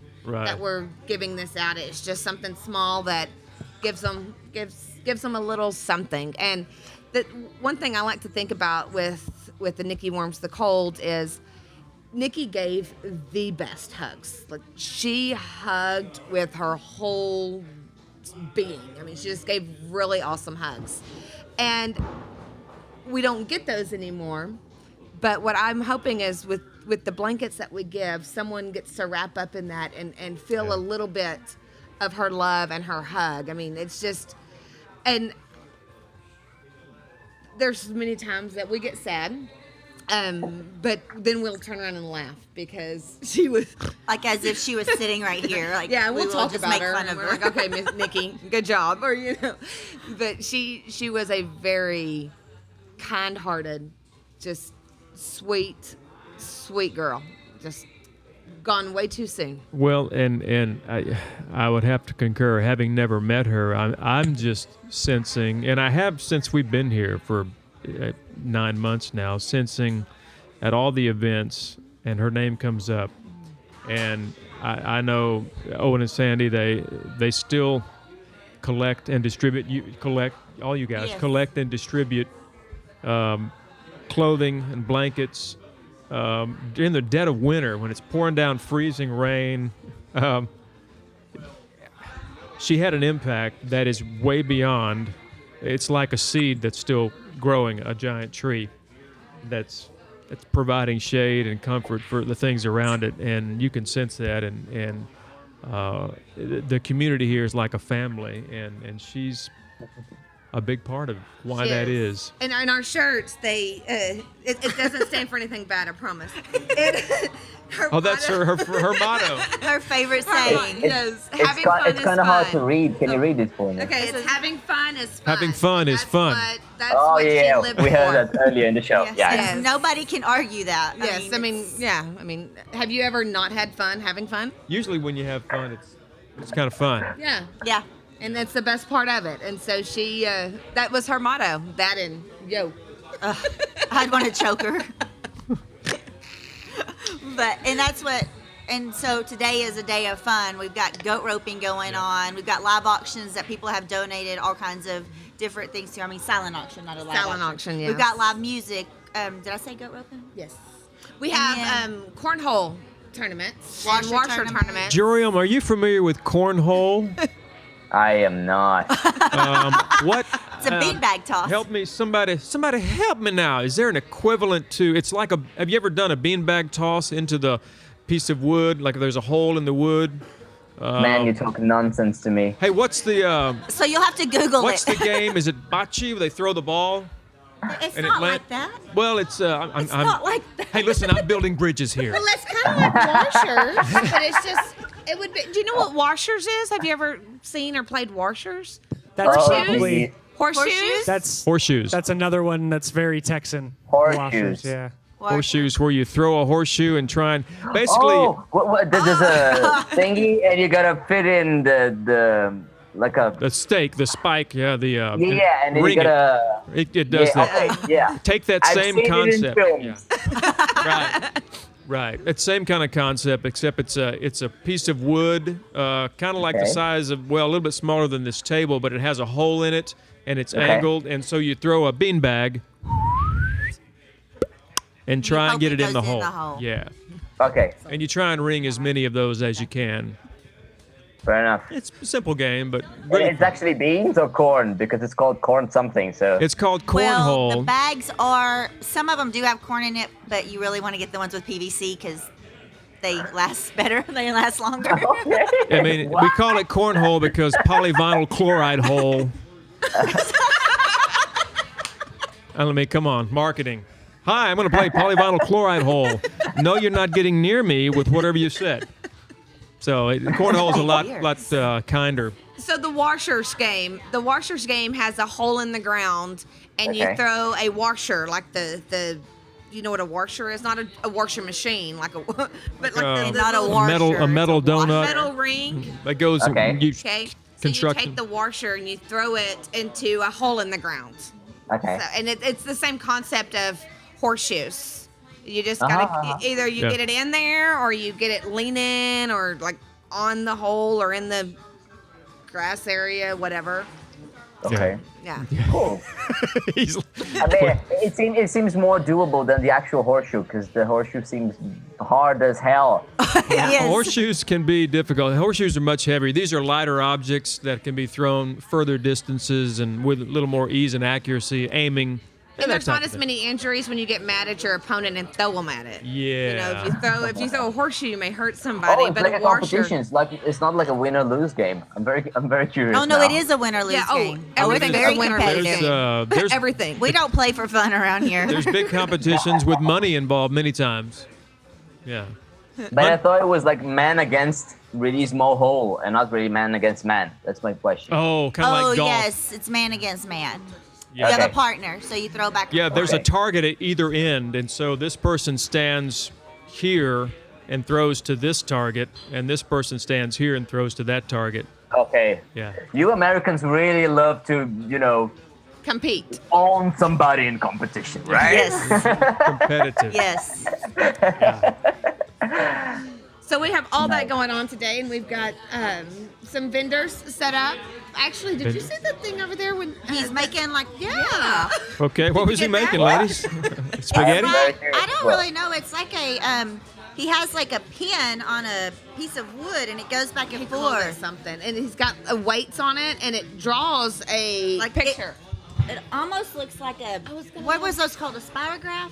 Oh, Yes. yeah, And like a it's like spirograph. this big but it's a wheel like a contraption. potter's wheel, but he does a spirograph thing Yeah, with and a he's pin. got all these neat little pictures with it. Just starts. Yeah, it's pretty. Did you see awesome. it? My Yeah. son See it over Bryce has there? seen it. You've seen it? And He's then got they two blow different glass ones. over there too. Oh Ah. yes, we have a glass blower. Okay. Yeah. The glass blower, yeah, he's going to be set up, I think, near the. I set up a PA system. I'm going to be out there playing music in just a little while, Okay. along with Lucas Cook. So, Yes. yeah. Is he in town yet? I just saw his signature on something, so Yeah. I'm gonna go with yes. Oh, okay. Yeah, Lucas, if he's not here, he'll be here very, very soon. Very Okay. soon. Yeah. Hey, Joram, you can appreciate this. My friend Doc Reddit, who has spent a lot of time in Brazil, just texted me saying, nice definition for cornhole on public internet. It's shout out to Doc. It doesn't Doc, even involve corn. I'm glad Doc finally tuned in and found his way through. It's he and his nephew. Anyway, that's our Sao Paulo Brazilian connection. Cool. He actually lives in Tennessee, but his nephew, who's Paul, I'm just going to call it Paul. Hey, it's Paulo connection. Half of my Bring family that from there picture. too. Yeah. of the- And wonderful people. So yeah, I hope I did cornhole justice there. I don't know. I think it's kind of hard to explain, but It is hard to explain. and everybody has different rules too. So when you play, you want to talk about getting competitive. Yes. Yeah. The rules Okay. change every time. We try to make it in our favor. Right. Well, Right. ladies and gentlemen, it's 8:30 here. It's getting dark. I should go. Yeah, it's 8:00 at night there, huh? Yeah. But it was a pleasure talking to you. It was really fun. Wonderful, Joram. Thank you for bringing your vibe, bringing all that you are, and for your content, and always exciting. Always, just welcome anytime to show back up, and we'll be in contact with you because I think you've got lots of insight and some cool ideas, and the way you approach and look at things. I think it's pretty refreshing. Cool. Jake's coming over to say great hello. show. I had a great time. Yeah, I see Jake. Right. Yeah, I had to come say bye, man. Thank you so much for joining us. Thanks, brother. It was pretty cool. And congratulations for the Nicky de Mayo. I think it's amazing. And your enthusiasm talking about it makes all the difference. There are a lot of cool events all around, but there are just a few people as passionate as you two girls. So thanks very much for sharing that with me. Yeah. Thank you, Thank you Joram. for joining us. See ya. Ciao, guys. He's a nice guy. Yeah. He's one of the folks that Jake met over at VidCon in the Netherlands. Nice. So yeah. So anyway, so later on today, is the barbecue sandwiches going on right now outside? Yes, we have barbecue and pulled pork sandwiches. So everything's happening right now outside. Everything's happening. And it's going to go until when outside? Till whenever I they believe it's 6 stop. o'clock because we're doing the balloon release at 5. At 5. Is that right? That's right. And Balloon then- release at 5. Yes. which we have done every year, and it's really Yeah. neat. Everybody can you just let it go. Yep. Yeah. Just Balloon send release. up the balloons, and, Yeah. and we do it in honor of Nikki, and it's just it's really neat to see all the balloons just go up. And Well, Yeah. I tell you what, I'm looking forward to being out there. I know it's warm, but I'm going to put a Oh, it's T-shirt on in beautiful. just a little while. it's good It's weather. beautiful weather. Yeah, Perfect. it's sunshiny, and you know it's the sun hasn't been shining the last few days, a little bit, but today it broke, and it's just all wind sunshine. stopped. The wind stopped blowing, and Nikki She was might have had make- a little yeah. bit to do with I that. was gonna say she's making sure we're having a good day. Right, Our right. ride was pretty. We've had years before that the motorcycle ride. It's kind of rainy and It has and, the potential to rain on yes. this in May. And today was perfect. Today was just so pretty. I told my dad I ride with him every year, and I told him I said, you know, we really take Bosque County for granted, but Oh, it is very much. so This pretty. is one of the most beautiful places I've ever lived. It really is. Yeah. And just driving the back roads that we're taking around the county, it was just, and everything was green because we've had so much We've rain. had so much It was rain, green, yeah. and then the blue sky and the clouds. It was just so pretty today. It was Yep. a pretty ride. It's a great day. It's a great day here at the Horny Toad for Nikki DeMaio and for all the folks here in the Cranfills Gap area. If you happen to be watching and you're saying, hey, what can I do right now? And you live in the area, you can come to Nikki DeMaio right here in Cranfills Gap and experience this family, friends that are just wonderful folks. Oh, yeah, and there's a Facebook page that we talked about earlier, and Nikki Warms the Cold - Hope for Brighter Tomorrows, and that'll give you those some photos probably from. That's from a distribution. That's from a distribution of handing out Yes. stuff. Wow, look at that. That's in the wintertime because folks are kind of bundled That's up. Thanksgiving Day in Austin. Thanksgiving. Yeah. Ladies, that gentleman right there on the screen that you're looking at, that's Hushy. Hushy, how are you? Yeah, I'm pretty good. Just had some tacos. Now, Hushy, even though he's eating tacos, he is not broadcasting from Texas. Hushy, tell these wonderful ladies where you're broadcasting from. I am broadcasting from Norway in Europe. Yeah, It's far away. it's far away. Hushy is one of the fine folks that is just. I was going to call you a fan, but we're a fan of you probably. I consider myself a Hushy fan, but he tunes into all of our broadcasts and all of our Twitch streams, and you can see he writes comments right there. You said you smell like fish. Have you been fishing? I just saw that. I was actually fishing the other day. Yeah. I didn't catch anything though. It was kind of a bad day. Yeah. He shows us You know. pictures. Fisherman's luck, you know. Oh yeah. Sometimes We you were get something, we were telling sometimes you- Hushy that he has to come visit the Norwegian capital of Texas. He needs to. Yeah. Oh yeah, I will. You're still planning on making a visit out here, right? Yeah, I am. I have actually planned the vacation with work and everything, so if everything goes as planned, I will be there either 12th or 13th. I'm not sure yet because Of June. Yeah, July. no, In a mo- July. Of July. So 2 months from now. Okay. When it's good and hot. When it's nice and Yeah, hot nice here and then. hot. It'll be real hot. Yep, I'm prepared. I don't think Good you are. deal. I don't, Good I don't deal. think you know. I think you are, You've but- visited the States before, though, right? Yeah, I've been in LA, and I've also visited Vegas for a short while. So, in the summer. So I Okay, know. well then, okay, yeah. No, it's different. It's not as.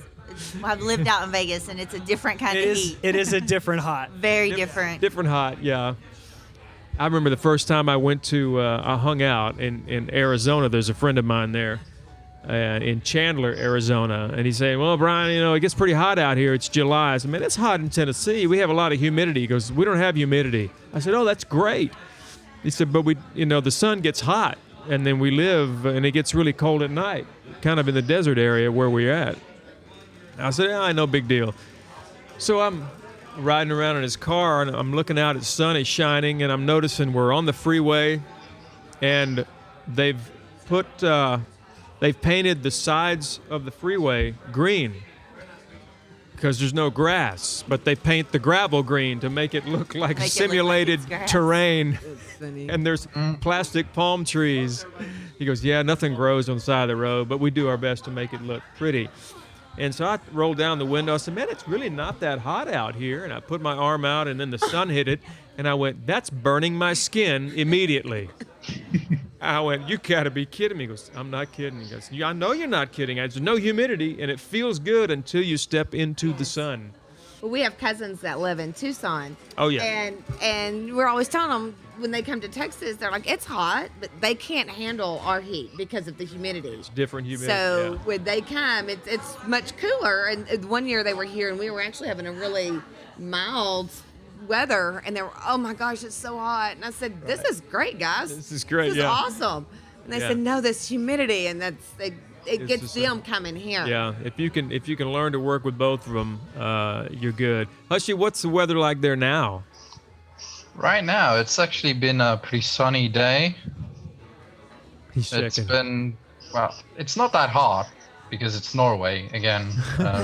Yeah, It's been around 15 degrees Celsius. I sure. don't remember what that is in Fahrenheit. What is that in Fahrenheit? No, it's not warm. It's not that warm, no. That's what's but at 40? For Norway, it's pretty warm. Wow. Well, you know that the reason we have so many Norwegians in Bosque County is because they say that this area reminded them of Norway. So that's why they've settled here. Interesting. Yeah. Yeah, you live It's right. cold. You live right near the 59 coast. degrees It was 59. 59. Fahrenheit. And yeah. that's warm Yeah, Yeah. it's fairly warm. for Norway. for Norway. For Norway, yeah. I mean, a couple of weeks ago it was snowing, so Gosh. I need that. Yeah. Yeah, we don't need. We'd like snow would have been nice to have here this winter, but it never did it? No, Not this we year. didn't even get ice. We didn't. It got cold and just rainy. Yes, it was cold and rainy, but it really wasn't even that cold. It really wasn't. Honestly. It got cold. It got real cold a couple times, maybe for A minute. a few hours. Yeah, and then we kind of slowly ebbed into spring, and then it started raining. Well, Hushy, what have you been up to otherwise? Just going to work and Today- hanging out? yeah, today has been pretty chill. It's my weekend off, so Well, there you go. just been hanging out, being out in the sun a little bit. Yeah, yeah. Yeah. Well, we're celebrating Nikki DeMaio here. You may have tuned in to catch the chat about that, and so we're looking forward to being out in the sunshine. I am, and to sample the food and some of these. There's a glass blower. Is he here yet? His Yes. name's Michael, right? Yes. Yeah, I believe it Is is. it Michael? I don't know if that's his I'm name. but really yes, he looking is, forward yeah. to the food in Texas, by the way. Yes, if you think your tacos, if you like your tacos, you got to get a Texas taco. I mean, they just don't compare to Texas anything. is serious Definitely about will. tacos. Have you seen the taco map, Jake? Have you seen that taco map that was No, on should I pull it up? Facebook? Texas Hill Country had a taco map. Just look for it. Where they don't even name districts or counties or anything. It was just like, well, here's where you go if you want this kind of taco. Oh, and I like the barbacoa. Yes. Yes, I And did it's more see of a that. joke map, but it was really Yes. funny. But they were I did. serious. See if it's on there. Can you see that? No, it's not on that. That's the legit map too. That's kind of fun. You can see we're right It up was there. just like a whole state of Texas, and it was It was divided off, into. yes. It looked like some kind of map from the 1800s. Here's the river. Now, when you cross here, this is where you don't want to eat tacos, but eat them over here. That's funny. yeah. The taco map. Maybe it'll show it. Texas taco map down there. Yeah. Here we go. I gotta Yes, see this. that's great. It was I'll pretty share fun. the screen with you, Hushy. Isn't the intraweb an amazing thing? So, do you have fish tacos over there, Hushy? Yeah, but I'm more a fan of the regular tacos Just or the chicken tacos. Chicken even. or beef? Yeah, yeah. Yeah, chicken. That is Yeah, great. if you're looking for them in the panhandle. You're screwed. That's GTFO. that's interesting. $23.95 taco dinner. That's up near Dallas and above. Expensive little tortillas. Yeah, nobody cares. Barbacoa and Big Piano Red. and nothing else. This is the dead zone. What's in the dead zone? I guess. Oh, Just no man. tacos whatsoever. Yeah, I guess so. not. Or they're not any good. Way too Mexican corn tortillas. Home of Pastor. And the legendary breakfast tacos and real tortillas. So, yeah, as you head south. So there's a person who's obviously passionate about their tacos. Yes. Yes. I guess he didn't get that. Ray Lee. Come on over. How's it going? It's going good. Everybody, this is Ray Lee. Hushy, it's Ray Lee. You may have seen Ray Lee before. He's been on Yeah, the I've seen it a couple of times sir. It's before. not just Ray, it's Rayleigh. show. How you been doing? Doing all right? Good. Good. Well, we're glad to have you on the show again. Glad to be back. You're sort of a staple around here. You're someone who's From the local. missed when you're not here. Yeah. So you're about to play some pool with Matt? Nope. Playing Alex. Have you ever played Alex? No. What we do is the Texas Big Star Live 8-Ball Showdown. That happens right over there, and it's televised. Oh. So we're about to crank that up, sounds like. How do you feel about your odds? You feeling pretty good about your game these days? I don't know. I ain't shot in a month. Oh goodness. Well, it may be interesting to watch because It will be. Will be. hadn't shot pool in a month. You got ladies shoot pool? We play 9-ball at our house. Do you now? No, It's a lot she's more shaking her fun. head no. We don't even hardly ever play 8-ball. It's only 9-ball. We've got a pool table in our front room. So there's 9. Uh-huh. There's 9, and you have to hit them in consecutive order. Like you. Only have to hit- 9. Only 9. Not yes. okay. Yes, Yeah. yeah. Right. You can make a 9-ball off another ball Yes. and then win. Whoever I've makes never the played much 9-ball 9-ball first that I can wins. recall. It's competitive. Hushy, is there billiards where you are there in Norway? Yeah, there is, but I haven't played in ages, so. And I wasn't any good. So, yeah. I'd be willing to try, though. Well, If when you make your quest over here, you need to make sure and play some pool here, as we say. It'll be fun. Yeah, I'll take on Jake. How about that? There you go. Yeah, he's throwing down the gauntlet, Jake. Yeah. Wonderful. on. Wonderful.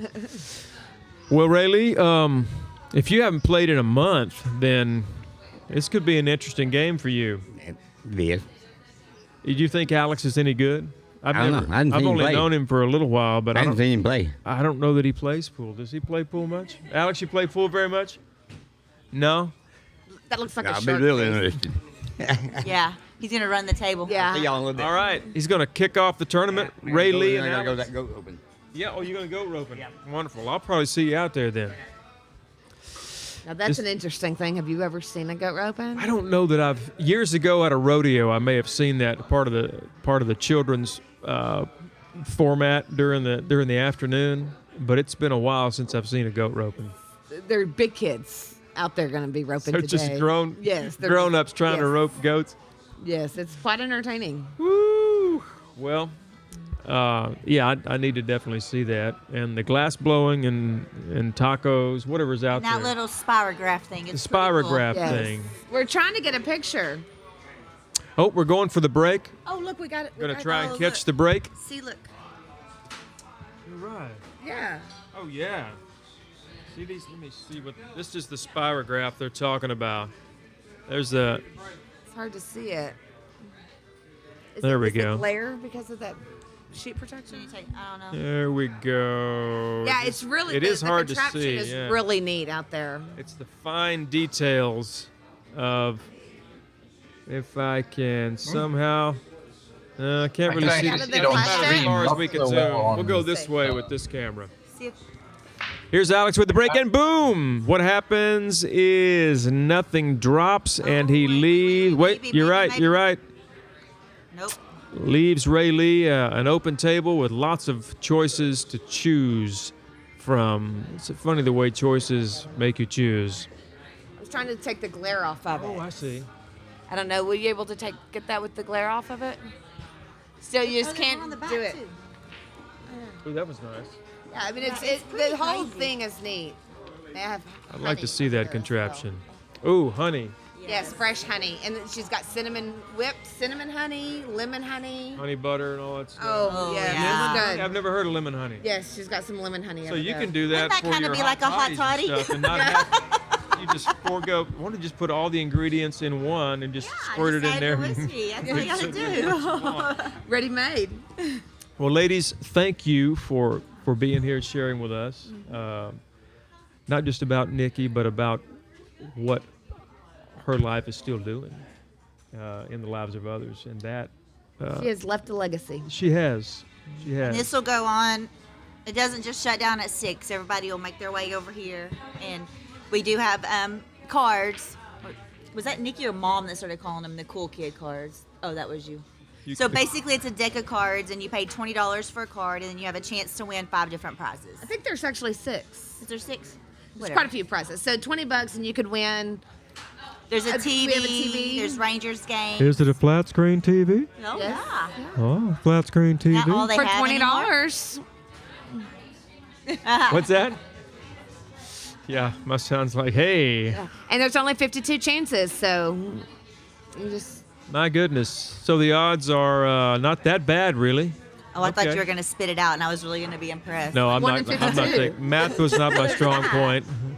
I did have a class. Oh, that's right. It's 5 and 52. That's Matt's strength. He'll tell you a breakdown of what that is and what your chances are. But thank you. You're welcome to hang out. If you need to scoot, you can, but you're welcome to hang out because we're going to start covering a little bit more pool. But in a moment, we're going to hear from our musical guest today, Mr. Lucas Cook, who I'm going to be hanging out with some more this afternoon. We're going to be outside picking and grinning with some fun playing and singing. Looks like Ray Lee is stripes, and there's one, he's sinking another one. Well, no, that one his, though. Yeah. That wasn't his? Well, the one he hit in was, but the other one was. Oh, yeah, he's still looking. He's kind of pinned in now. Decisions. Working on his strategery. I would say he's putting that 14 in the side pocket, and he does handily. Ray Lee, with a month off, is coming back strong. Yes, he's putting the hurt on Alex. Maybe Alex wasn't lying. Maybe he really doesn't play. I thought he was joking. I thought he was going to run the table, You get a know- bull shark out there. In my experience, if you don't play for a while, for me, sometimes it actually helps. I haven't played that much at I'm all. just happy when I actually hit it in. Yeah. Don't make me call what pocket I'm going to do it. Just let me Well, hit this it. one you have to call the pocket. He's Yeah. going for the corner up there, but I think This it's more is of a serious play. Oh. strategy is to kind of box in those so Alex can't get them. That was wise. Alex is probably going to go for the one, but I can see the yellow one.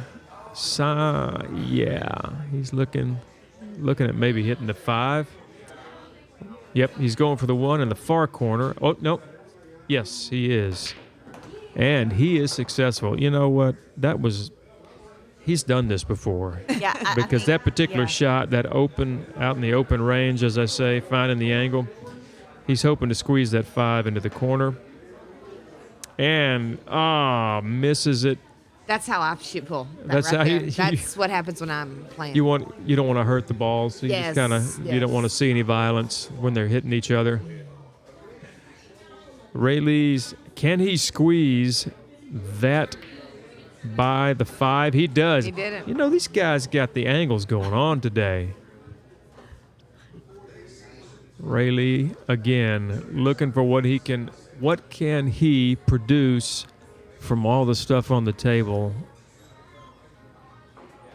His with best the bet. knee brace. He's doing all this with a knee brace. Oh, he has a knee brace on. Yeah.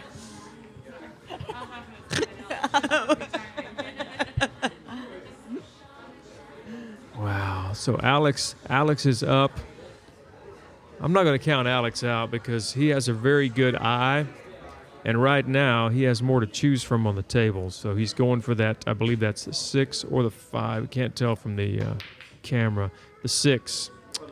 And Oh, he got Rayleigh blocked he did. in. He didn't drop anything, but he certainly did not give Rayleigh anything to work with. Defense.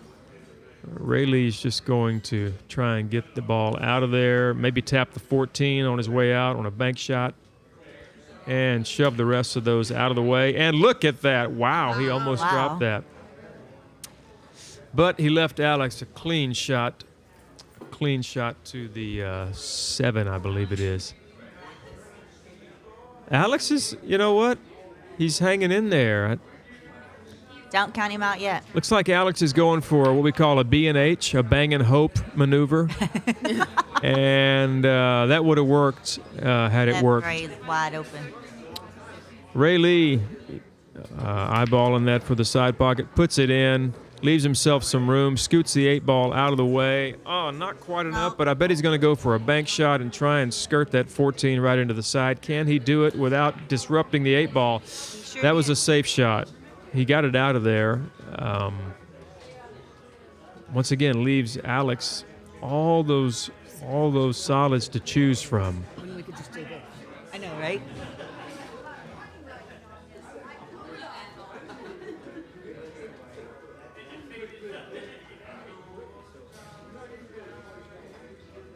Alex going for the 6 in the side and puts it there.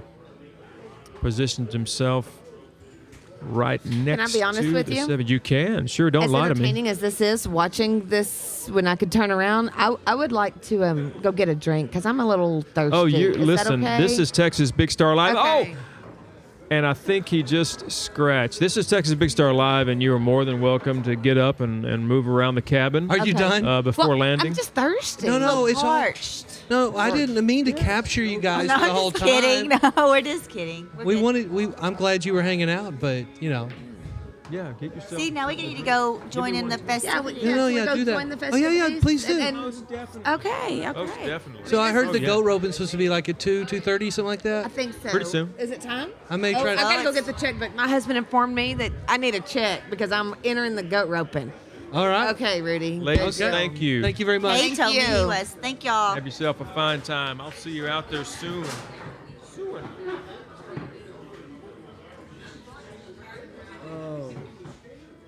So the game over? Or are they still playing? Oh, no, they're still Oh, going. there they go. Yeah, they're still going.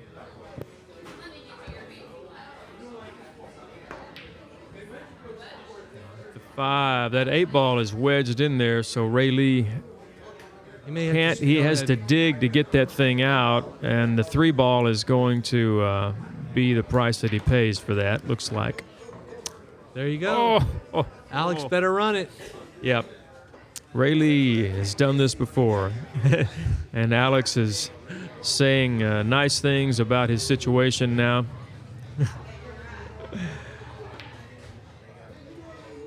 Oh, And- goodness. Uh-oh, Let's hope that uh-oh, blocks the uh-oh, shot. Oh, no, it's not. Oh, that may not makes be it enough. interesting, though. Well, if Ray Lee can Ray Lee do a combo legally, hitting No. hitting the solid, so Ray Lee has He's to gonna make bank clean. it. He's going to bank it. He's going for the bank, and he does. And he knew what he was doing. Ray Lee has taken Alex to school, albeit briefly, about what it means to not play for a month and come back. Ray Lee had not played for a whole month. I heard that. That's pretty amazing. So, Jake, is it time to get some framing on this guy? Framing on who? On our musical guest. Oh, yeah. We should turn on our third camera. Where's JB?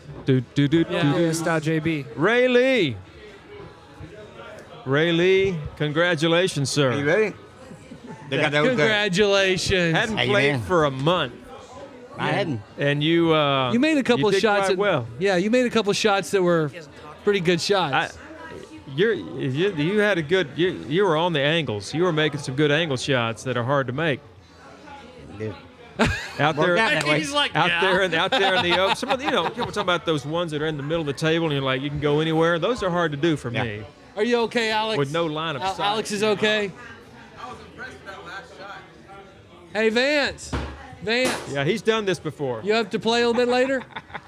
You have to Gotta go still rope. play? I'll tell y'all All in right. a All right. Hey, It may be a little bit in a we'll second. I'll come for get you. minute. Okay. All right. No. We're still good. I'll come find you in a second, buddy. Yeah. It's good. Yeah.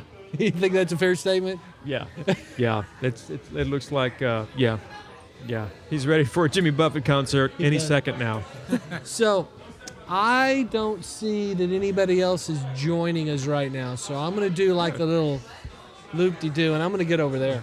Yeah. Because this camera is on him. Right on. Well, folks, All right. So- over here in front of us, kind of to the right, our musical guest, Mr. Lucas Cook. Good afternoon. Good afternoon, sir. Yeah. Hot mic. That's right. But I can hear you, and you can hear you. That's even That's Can you hear your better. guitar, though, when you play it? Yeah. Yeah. I think I got what I need. Yeah. All right. Awesome. How you boys been? Why don't you have a seat and listen with us? All right. I'm Trying to close get enough, Clayton you on say. TV. And Waiting on TV. yeah, he's on it, but he's just not on There it. he is. See, there he is There in he the is. background. Clayton. We like Clayton. What are you Good doing, to have man? a Clayton around. Well, I'm playing here at the Toad tonight, but Yep. I'm gonna play one now or two now. Sure. I don't know what we got time for. Well, I'll play one off of my album called Toe Tapper. The song is called "Too Late to Change."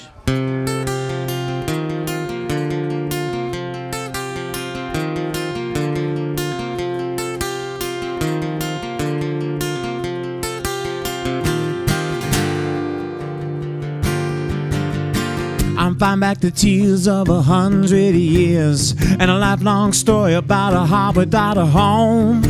I only give the best to those who don't deserve. Should have been more careful when I laid it on the line, but it's ripping me apart just to hear your voice. I don't think I can stand the pain. We walked away, yeah, we made the choice, and it might be forever too late for you to change.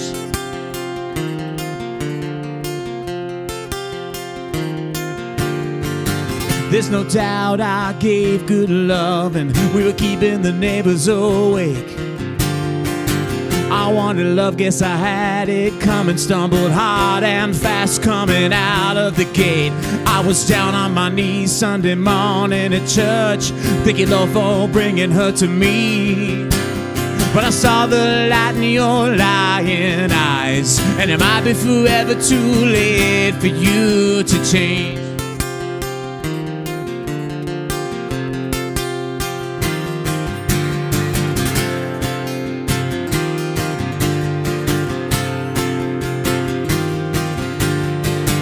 Let me hold you one more time. Say what we never got to say. I'm sorry this ain't working out, and it might be forever too late for me to change.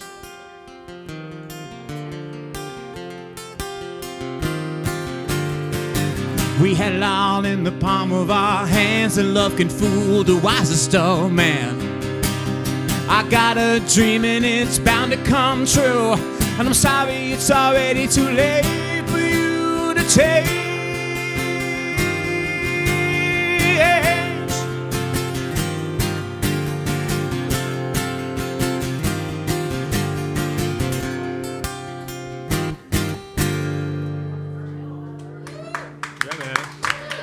Thanks. Yeah. That's a breakup song. You think? Yeah. Nice. That's yeah. off the older album. I got new album I'm working on right now. Cool. Still working on it. Keyboard players started taking a long time. We thought we'd get the keys done in a week, but when you're not in the studio together to crack the whip, well, I got busy.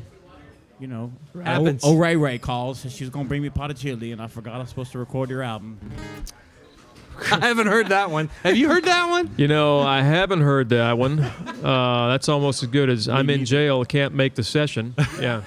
Well, I'm sure that's happened before. Got time for one more? Yeah. So what are you doing over here? You're over here with some other guys at Nikki DeMaio.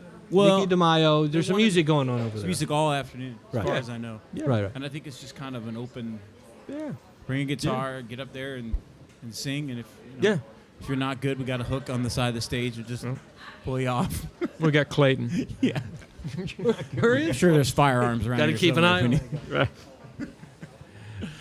Yeah, so it looks like it's a beautiful afternoon. I haven't got to check in over there, but I think there's a sheep wrestling going on or something? Sheep wrestling?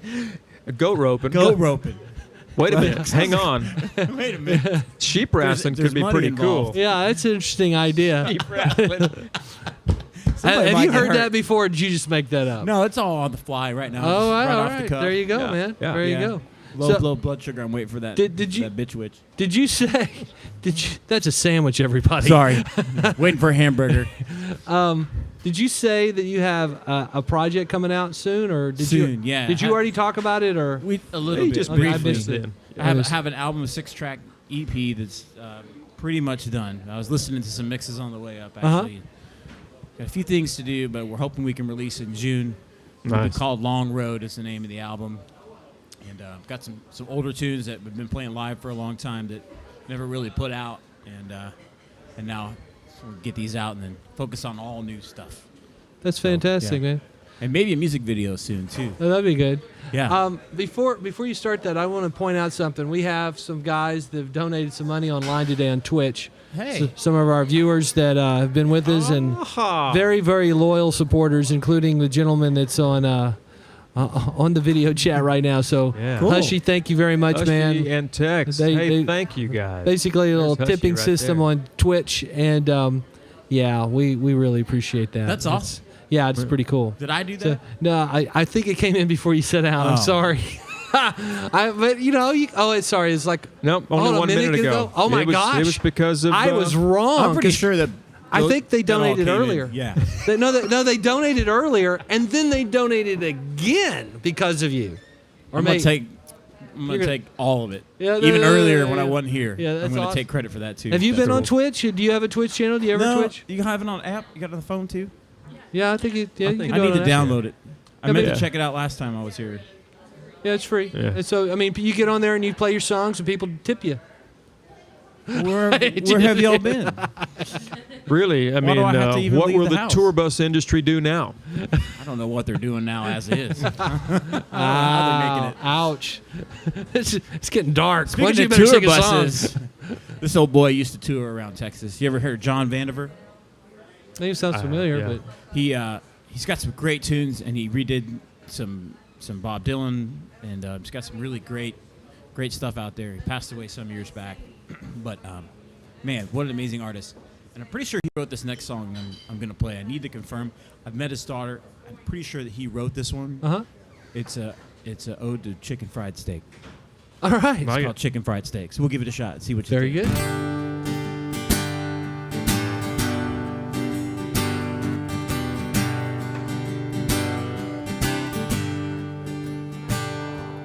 Chicken fried steak, chicken fried steak.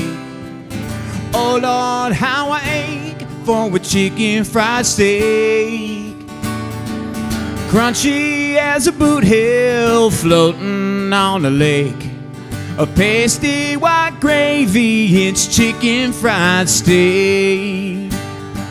I don't give a lick for your taco or your grit.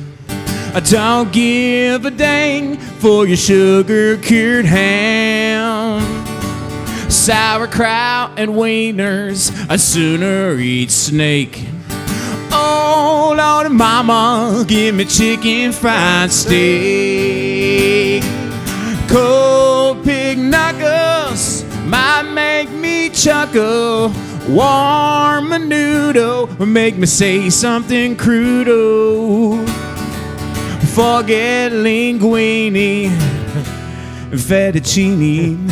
I'd rather eat slop than your red white bob.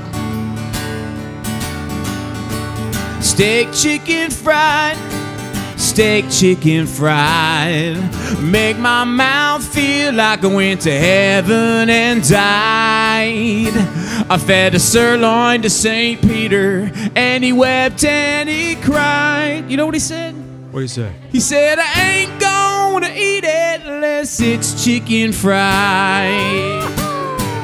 Chicken fried steak, chicken fried steak. Oh Lord, how I ache for a chicken fried steak. Crunchy as a boot hill floating on a lake. A pasty white gravy, it's chicken fried steak. Oh Lord, mama, give me chicken fried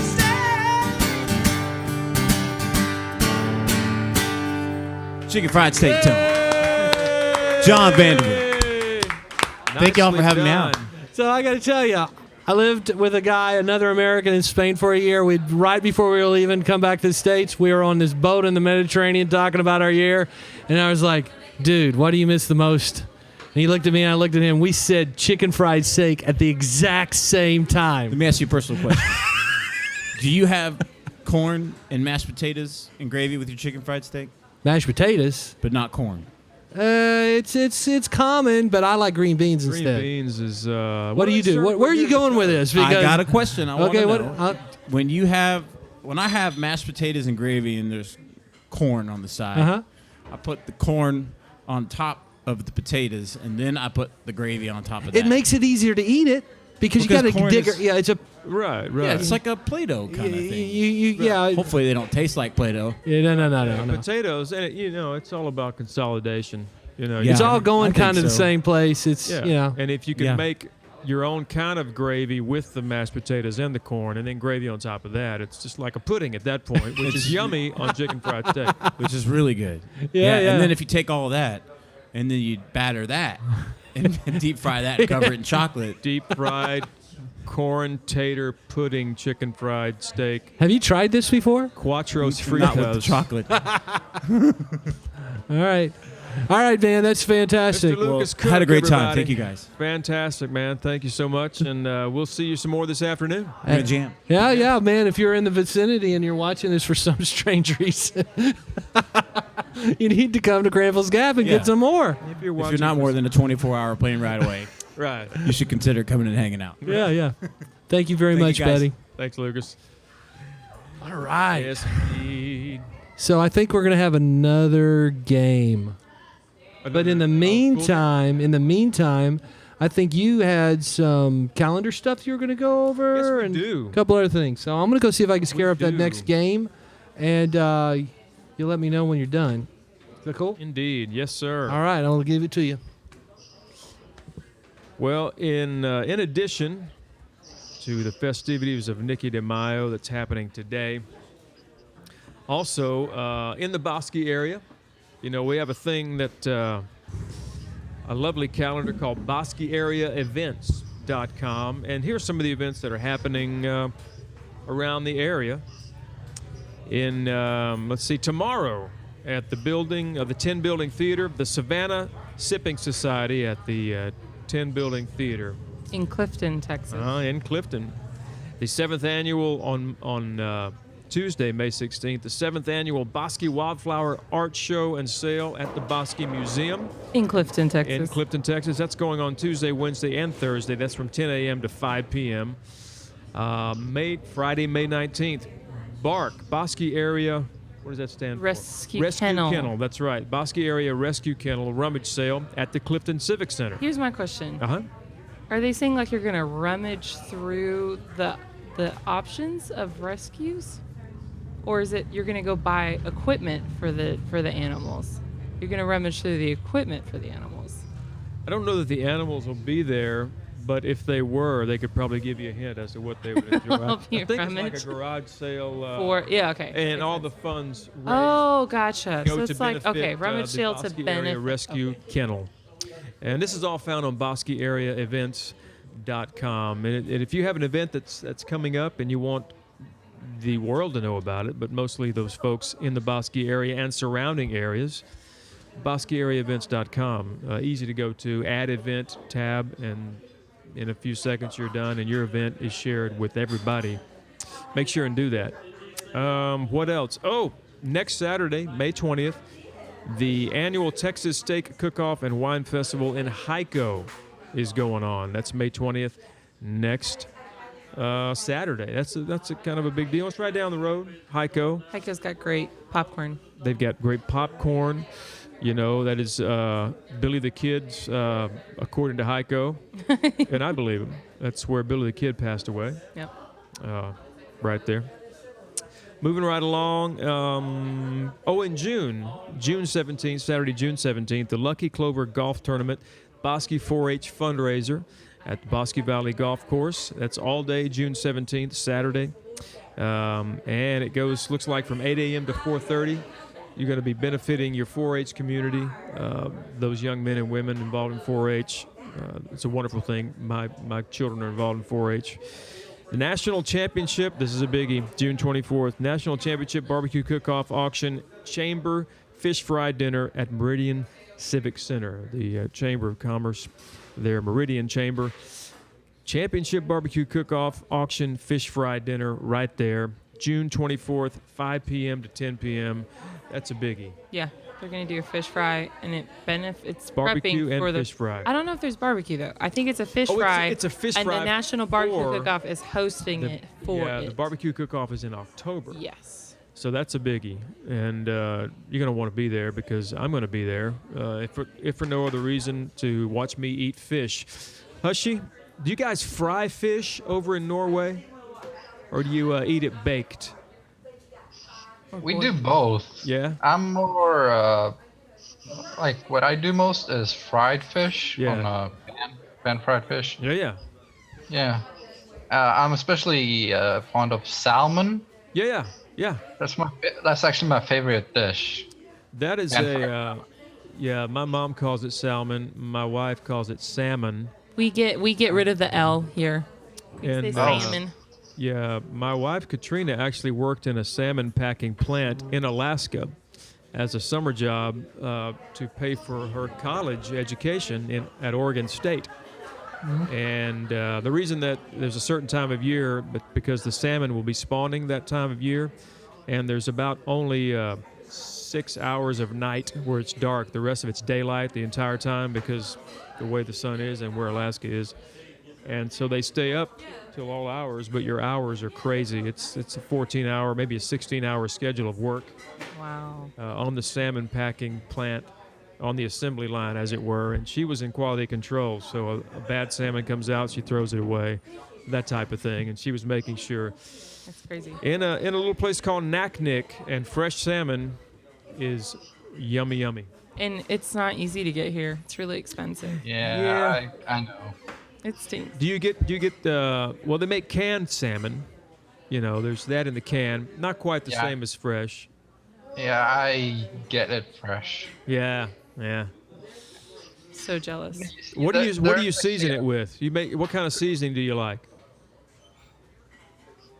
Mostly I just salt, pepper, sometimes a little bit of lemon, you know. Yeah. Not often though, but sometimes. Depends on if I'm in a fancy mood. There we go. But I actually have a funny story though, because while I was in LA, I went to this restaurant and they had Norwegian salmon on their menu, and I decided to have that. And it wasn't as good as Really? Norwegian salmon in Norway. Makes sense. Right. So I was kind of disappointed.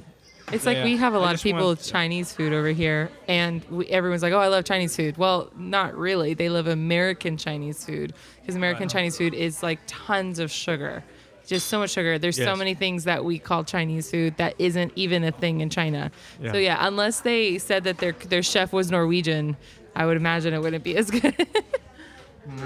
JB, what's up? Well, actually, I meant to come on a bit earlier during the Bosque events, BosqueAreaEvents.com thing. But another event that's going on that probably wasn't on the list is Monday, May 15th. Basketball game. Yes. There is a basketball game known as the Elena Walker basketball game. Right. It is in memory of a student from the school who had died in a car accident on their way home from a basketball game. And basically every year we have this event to keep them in mind. Sure, to honor their memory and a sport that she loved, I'm sure. Yeah. And you're going to be playing in that game. Yes, sir, I am. Now, who's going to be on your team? Is it like you versus the faculty? Well, they mix it up every year, but all of the players are students and faculty of the school. Like current students or alumni? Current students. Current students and faculty. Okay. Yes. So it could be a mix of faculty and students playing this group of faculty and students. Yes. And how they pick the individual teams, I am not entirely certain, because apparently that's a trade secret. This could be fun to watch. You got how many faculty can actually play basketball? That can actually play basketball? Are we talking well or just can play? Good question. Now watch it because finals haven't happened yet, so be careful what you say. Well, it's a good thing none of my teachers watch this, or else I would be in some trouble. Yeah, playing basketball and playing it well. Big difference. Like I played basketball in high school. I really did. I didn't play it well. Did you play any sports in school? I have actually been on a soccer team, so yeah. Soccer is a big thing in Europe. Yeah. It's everywhere but the States is where it's big. It's growing. It's kind of like NASCAR. It's getting there. Soccer, I feel like we've talked about this before. Soccer is really popular among suburban families in the area, but you usually don't play soccer after like the age of 7. No, I mean like probably preteens, like 11 or 12 maybe. Yeah, but then they get to middle school and then usually they don't keep playing unless they're in a highly Hispanic area or they really love soccer so much and they're really good and they can find a special team. Right. But it's not something that's usually offered in schools because it's just not popular enough here. Football dominates. There's a whole economy about. Our football. In Texas, yeah, football's king. Yeah, it reigns. It reigns supreme. Well, yeah, I'm going to be there at that game. 1 o'clock. I believe it starts at 1:30 actually. But, show up at 1 o'clock. I'm going to get there. Well, yeah, you've got to. He's got to paint his face and everything. I'm going to paint my face. I want to have your number on, on one cheek. Yeah, what's your number? Number 55. So I'm going to 5 and 5. 55. I'm going to have them. Well, this one's going to be opposite, so it's facing. So it's going to look like war paint 55. And it can actually fit inside your beard. It might. Yeah. Well, just do 5 on each side. Yeah. Well, if I use these high cheekbones, I could have it swoop around. We Maybe get it, it's sort of Brian. like a No, tattoo you're thing. drawing We get it. 5 backwards. Your facial structure is Yeah, but superb. forward. We get it. It's a mirror image. No, it's not. It is. I think we should run ads now. We You do have need, mirror image phobia. We should say thank you to our sponsors. Yeah, that's on the list. That is on Hey, the it's list. Alex. While we're thinking about it, I straightened this one around a little bit. You can see one of our fantastic sponsors and our first sponsor, DublinBottlingWorks.com, and they produce some high-quality soda pops. Sodas. Yummy, yummy for the tummy. Dublin Bottling Works, right there in Dublin, Texas. Just a brief drive from where we are. Go visit those folks. Go visit them. If you like gourmet sodas, like they used to make at the soda shops, cherry limeade, vanilla cream, sweet and tart lemonade, vintage cola, grape. That's right. Dublin makes America grape again. They do. That's what it says on the label. Make America grape again.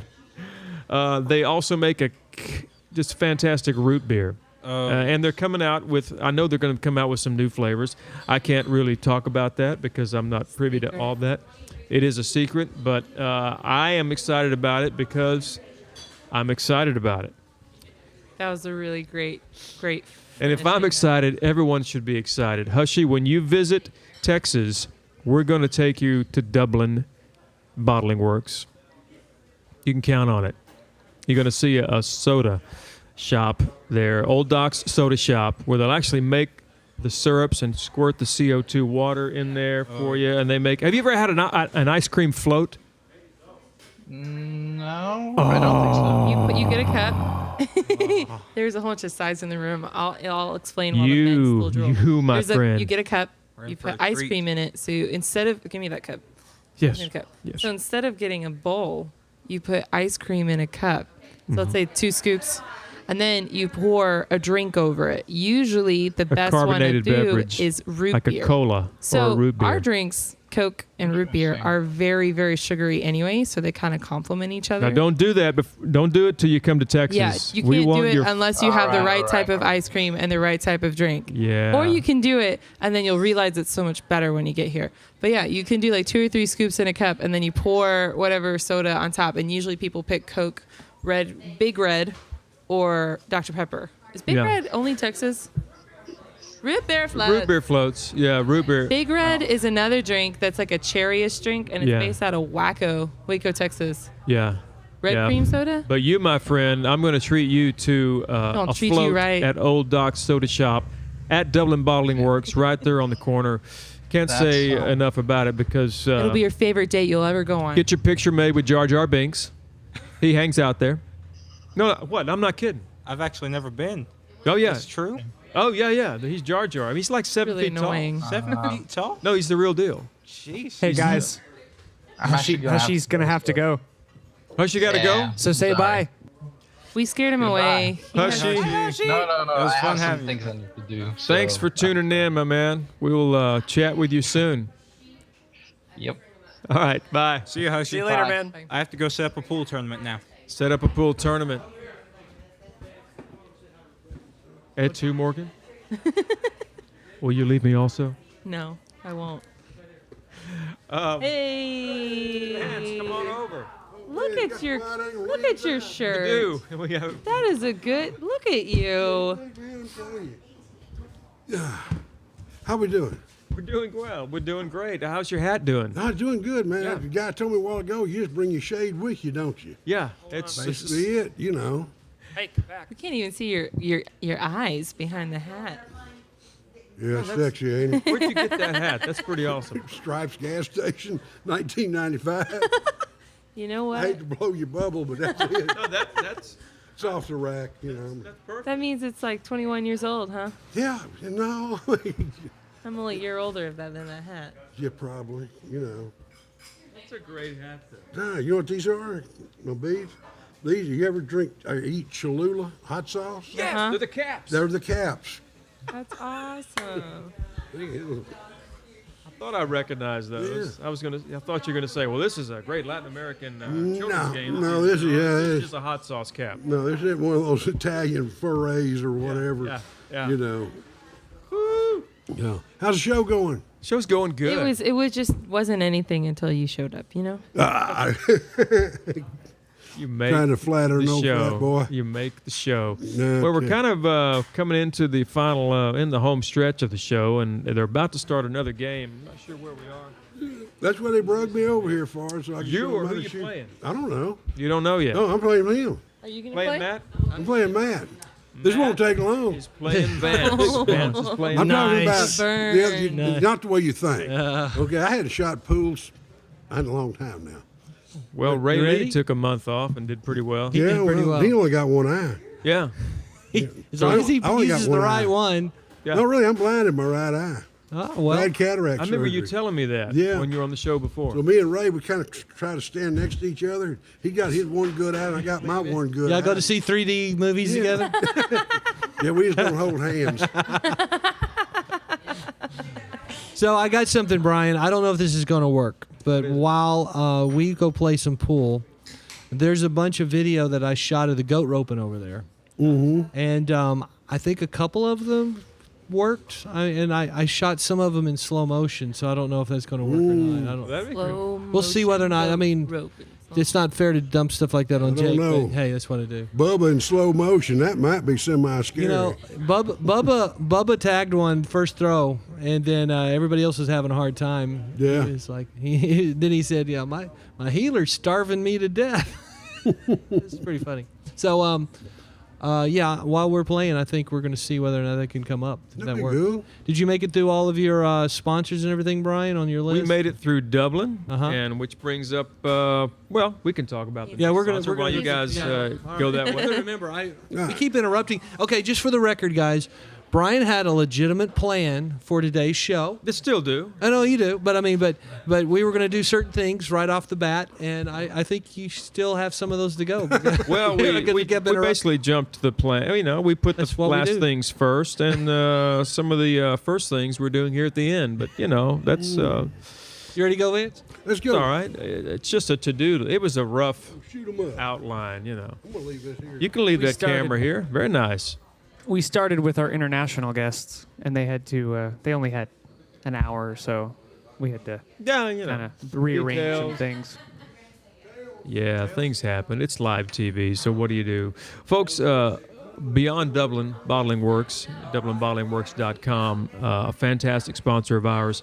Right back here over this shoulder you can see is Hot Ash Stove, HotAshStove.com. Talking about frying fish or baking fish or whatever you need to do. If you need to do it on the go in a compact way, but you need an intense heat, and you need it to be a small, intense heat for your backpacking, for your survivalists, for your camping, for your hiking trips, for just a mobile, incredible flame that's going to cook something real fast and efficiently without a lot of fuel. Hot Ash Stove is what you need to get. HotAshStove.com/TX. If you go to that website right there, you can also put in a code. Well, because it's part of our sponsorship, their sponsorship with us, you get like $10 off or $15 off the price of one. It's going to save you some cash. It's a great stove, indestructible, and makes really hot flame. It's a jet stove. Those are in the know what I'm talking about. I don't know what you're talking about, but I know we need to get one before we go camping. We're planning to go on camping It's later. it's lightweight, but so heavy duty. HotAshStove.com/TX. Visit them visit them and pick yourself up a hot ash stove just in time for the holidays. Let's run a video. Which holidays? Yeah, let's run that commercial. Let folks see what a hot ash stove is all about.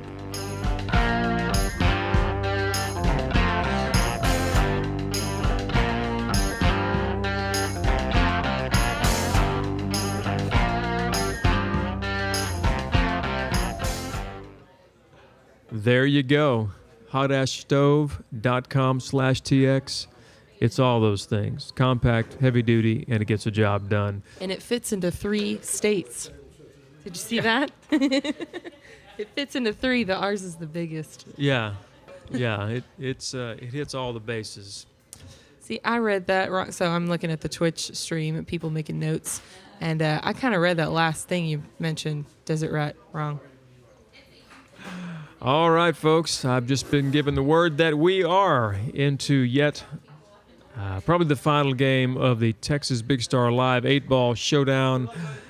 He's Our my producer, favorite. Matt, is I playing love my dad, Vance. but he's my favorite. Vance is on the break. He pops it right out of the chute, almost drops the 5 into the side, and almost scratches, leaves it right on the cusp for Matt to see what he can make of this. He literally likes to start out on the edge. He likes things on the edge. Living on the edge. Down there. That's the, I'm going to call it casually.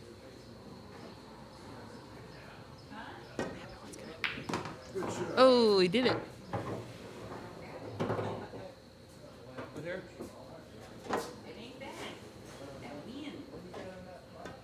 Just got really quiet in the It got real quiet. Matt is going to town. He is not taking this lightly. Always a serious competitor. Look at the Any other place. sponsors we should secretly include while we watch this game? Oh, does it have the speed to get there? Almost. If he puts powder on his hands, Texas Desert Rat, he'll get all of his all black attire dirty.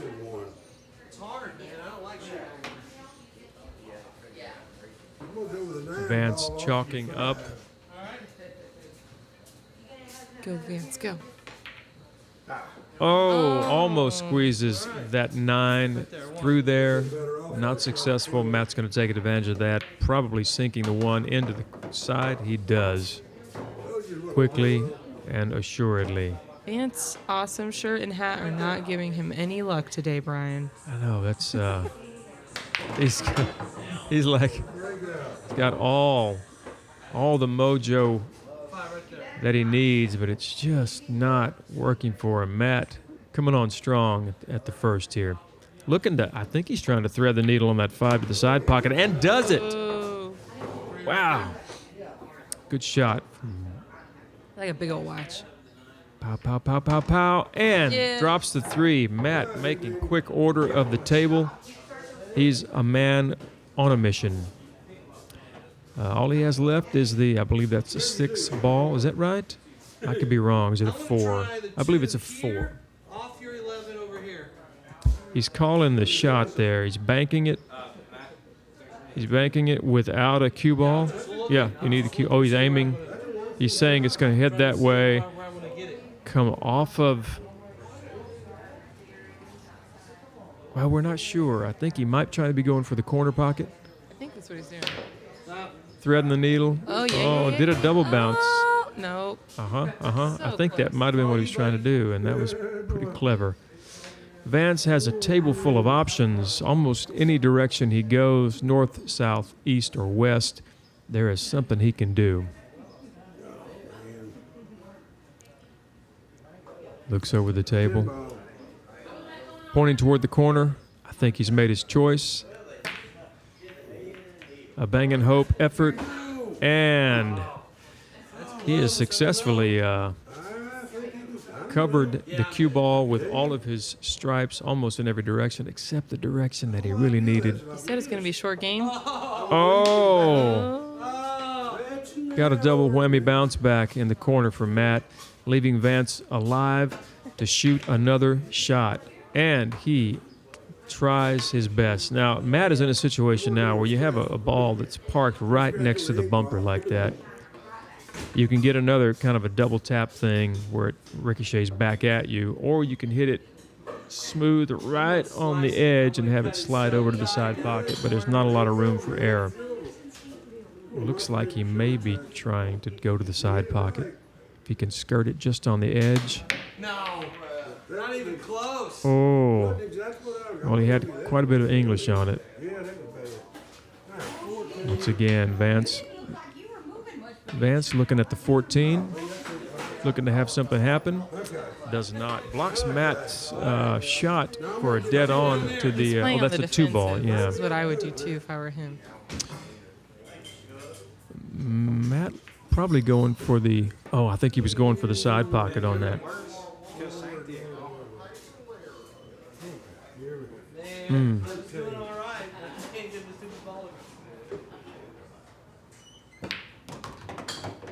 Vance. Is that his first one? That's no, I think that's the second one that he's dropped. No, I think you're right. Is that Vance's first one? Because there's still 6 on the table. It'd be 7, 14. Mm-hmm.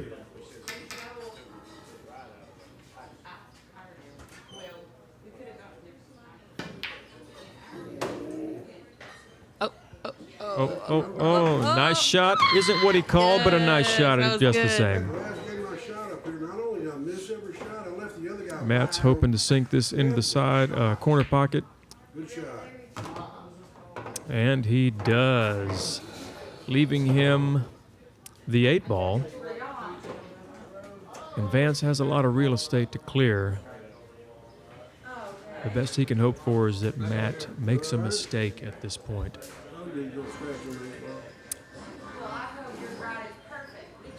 I think Matt may be trying to play it safe. We'll see with this shot. Nope, he's going for it. Gets the 8-ball out in the open. It's a good move. It increases his chances of having something available when Vance's turn is through. Vance he's got to run the table at this point. Doesn't happen. Leaves that 8-ball wide open for a corner shot from Matt, which I'm sure is his first line of thinking. He's going to skirt it to, skirt it to the left. And here he goes for the win. Matt sinks the 8-ball, and he is victorious. Yeah, smooth, done in the most elegant manner. Yeah. The man in black. He was the man in black, and he put that thing right where it needed to go. Very nice. Well, what'd you think about the game, Morgan? I thought it was almost too easy. You know, in Vance's defense, he said he hadn't played in months. And Matt won the tournament the other day, I believe. That plays usually every Wednesday, even then some, yeah. Hey, buddy. Take long. He beat me. That was you were prophetic. Very prophetic. Prophetic or pathetic? Prophetic. Prophetic. He said it was going to be short, and it was. Good job. That was smooth. Matt with the win. Yeah, I did really well up to that point that I just started not making any shots. It happens. There's stuff in the happens. way. You know, stuff in the way. I did get to play this last Wednesday night. We were down in College Station. That's right. Checking out Chappie G, getting his Dr. Vet. Dr. Vet. He's a doctor. That's awesome. Really? Yeah. Yep. We're going to have him on the show. Chapman Dr. Guillory. Guillory. Yeah. Guillory. Yeah. Can't say his last name. He's a vet, a Guillory. doctor of veterinary medicine. So what's going over there, buddy? Not a whole lot, man. It's been all good. I was telling him over there, but I just got back from my 50th high school reunion. Huh. A lot of old people. Yeah.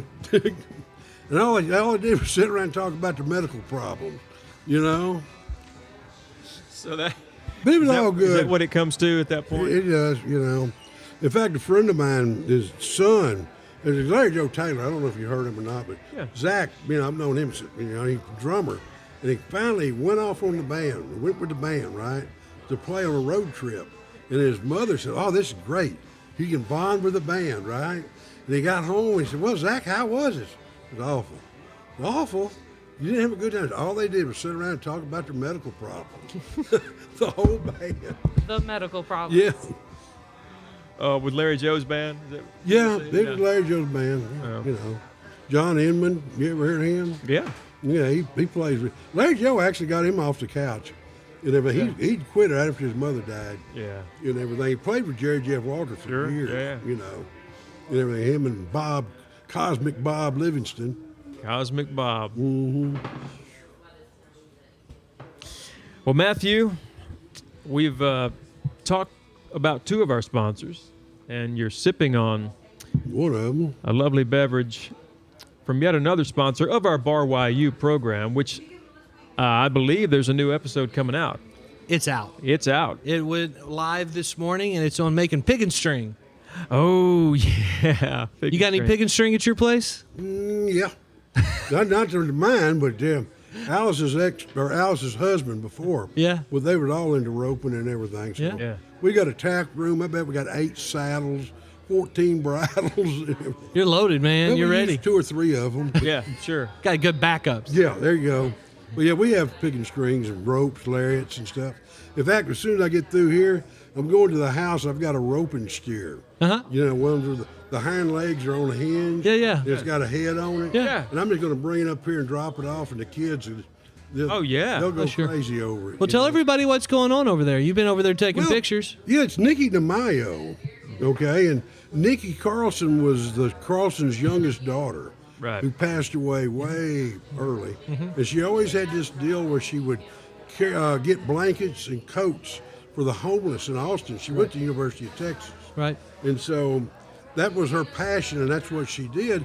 And that's what a lot of this is about. Right. Is gathering coats, gathering clothes, blankets and stuff, donations that all go to charity, people bidding on different stuff and everything. And it's all to help the homeless and the sheltered people of Austin. Yeah. Really a good cause. Nikki was really, she was beautiful in all ways, not just her reflection. She was just a beautiful person. You know? Right.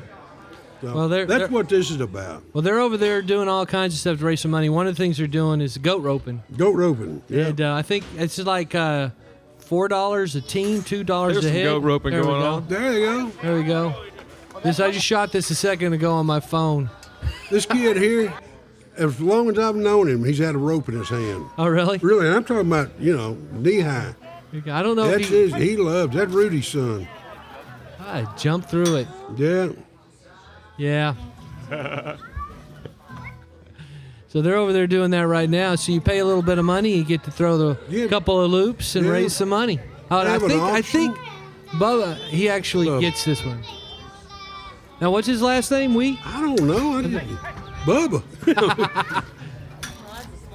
Oh, he didn't get that. The one right before that, I may have had Jake download Rudy the wrong got one. him. Yeah. Yeah, but they're over there having a good time with some kids and some adults. I tell you what, they cook up good. Cook up good? Cabrito? Oh, yeah. Oh, yeah. I told him I'll fire the pit up and go to that. Nah, I'm just kidding. Hey, Jake.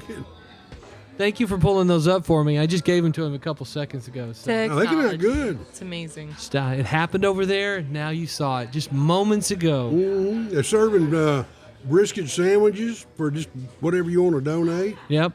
I had one. They were good. Oh, they're good. I had breakfast tacos this morning. They were really good. You were talking about real good tacos. I guess it's an annual event for what's this, number 8? Yeah, I believe I think so. it's the 8th one. Year, 8th annual. Nikki Weather's DeMaio. beautiful. Band to be here tonight. It's wonderful. It's true. Yeah, the weather's awesome. Did they send you over here to the promo? Because you're doing a really good job. No, I mean, I really love this play. I love the Toad. I love the people in the Gap. Yeah. And you see a lot of them out here. They come in from the ranches and stuff, and it's all fun. It's all good. What do you call it? Fellowship or camaraderie. Yeah. Yep. I try to stay away from them big words, Well, thanks for playing pool with me, buddy. Thanks for coming up. Thanks for the fun. I'm glad I taught you something. What not to do. You are always welcome, buddy. You are always well, I'm welcome. gonna get out there and you do go. my thing. You go do your thing. You're taking some more pictures. Yeah. Here.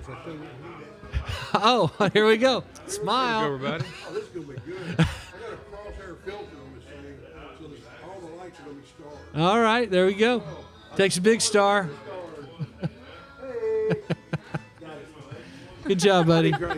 Thanks. All I can't wait right. to see that if actually all the lights turn out to be stars. That would be good. It's gonna look like Lint it's amazing. Starry. So we had one last suggestion, unless you had anything else on your list, is you talk about what we did this week and what's getting ready to come up with Music Quest and the songwriter competition. That's You know anything right. about this? No. The Music Quest is a channel. It's a property of Texas Big Star Live or TexasBigStar.tv. Music Quest is one of those things that we also do, and it's philosophically everybody's on their own music quest. Whether you just like music, you like to listen to it, you like to watch other people perform and create and project music in some form or fashion. This channel is about that. And one of the wonderful things that we're going to be doing real soon is promoting the first ever Music Quest Singer-Songwriter Showdown. It is a singer-songwriter competition, and Music Quest is all about doing that. And because it's all about, for me, the song. Music begins with a song. Like some things are instrumental, but lyrically, when you start adding lyrics, the song is what gets to the heart of people and the stories behind those songs. But writing and crafting, creating a great song is something that I'm very passionate about and always have been. And I love to enjoy listening to other people and their expressions of how that happens and what they come up with. So the Music Quest Singer-Songwriter Showdown kicking off in June. And this week we went to procure a couple, maybe two locations for our regionals. The regional tournaments will be happening in August and September. So if you're interested, please go to musicquest.texasbigstar.tv. I think it's .com. It is .com. musicquest.texasbigstar.com. And somewhere along there you'll see that logo and you'll know where to go. And that logo is really, really cool. Love that logo. Matt did a fantastic job on that. And so right now there's not as much information as you'll be getting in the next few weeks, but just to give you a cap of that, that's in a nutshell, that's what it is. Yeah, be looking for it because, I mean, I'll personally apologize for the lack of content you'll find on Music Quest in general right now. We've got content. We've got stuff ready to be edited and presented, and we've been creating and capturing and preparing to do more with it. So we got that website out just this week. Right. It's basically a shell. It says, "Hey, come back here soon." Yeah. And Brian's been working quite hard on this with me, and we're hoping to add at least 3 more regional venues. And right. then Bacon Bash in October is going to be where the finals are, and all of that's going to be on video. And I think it's got a lot of promise. You know, it's great for singer-songwriters too, because a lot of singer-songwriter competitions, you won't get the level of really exposure that you will because you have a television network covering it, and so Right. as a singer-songwriter, they'll have Something video. that you'll something have you something can use as a press kit to go, hey, if you want to see, and it's shot with pro gear. And it looks like a semi-pro gear, depending on who's behind it, a semi or a pro. It's just great. It's a win for everybody. But just check it out, and you get a cool T-shirt. That Music Quest logo on a black T-shirt. That's what I'm envisioning. You've already envisioned that. Yeah, it just looks really cool. That's going to be our entry fee. I mean, there's going to be a T-shirt specifically for this contest. The only people that have that are the people in the contest. Right. You buy the T-shirt and you're in the competition for free, or you can look at it this way. You register. You register, and then you get a T-shirt for free. However you can look at it either way. Yeah. Either way, you win, and you get something. But getting involved, if you write songs, and you're a singer-songwriter, you write your own material, and you love to perform that, and you just kind of want to go, hey, I want to see how I stack up with other folks that are doing this. It's a great networking opportunity for you also to see who's out there doing what and how your music fits in with what kind of the vibe that's going on. What's the climate of the singer-songwriter out there? Music Quest. I'm excited to tell a couple people, musicquest.texasbigstar.com. get some variety in there. I think from the feedback I'm getting from people that I think actually know more about the scene than I do, which is, there's a lot of those, but I mean, the people I've been talking to, I think really know what they're talking about. They keep saying, don't be surprised at the number of people that you'll find, being in this contest. So I'm very excited about the fact that we have the capacity to provide what I think will be very, very valuable, good feedback for all the people that are going to be in it. And I don't know how all the other competitions do, but I think anybody who's in this one is going to get at least some feedback that they're going to find valuable. And most definitely, you're going to get feedback from professionals in the industry. And I know most every songwriter competition, well, some don't. It could be just people that like music. You might get it when you're farther along in the competition, but you're going to get it straight off the bat from us. Straight off the bat with a video, beginning with a video entry. That's the easiest way for us as an internet network to do that. So what you'll be doing. And look for instructions. Look inside the flap for instructions. Soon, in June, you'll send in a video entry, and that will go through a panel based on criteria, more than just a handful of criteria of the song. And it's not to nitpick, it's to give you positive feedback on what you're doing to make your songs better, how to write better songs. And we're going to let you have some of that information and give you some that type of constructive critique. So Music Quest was never about just the singer-songwriter competition, but when this idea percolated up through all the different things that are tied to it, it just became obvious to me that that's really at the heart of someone's music quest. Somebody who is a singer-songwriter, they're on a different kind of quest. They're on something that actually may be more of a quest than just somebody who just loves music, follows somebody around, or somebody who likes to play the guitar. But I mean, so And like I said, I said this earlier, but with you being involved, I always respect your ability to write a good song.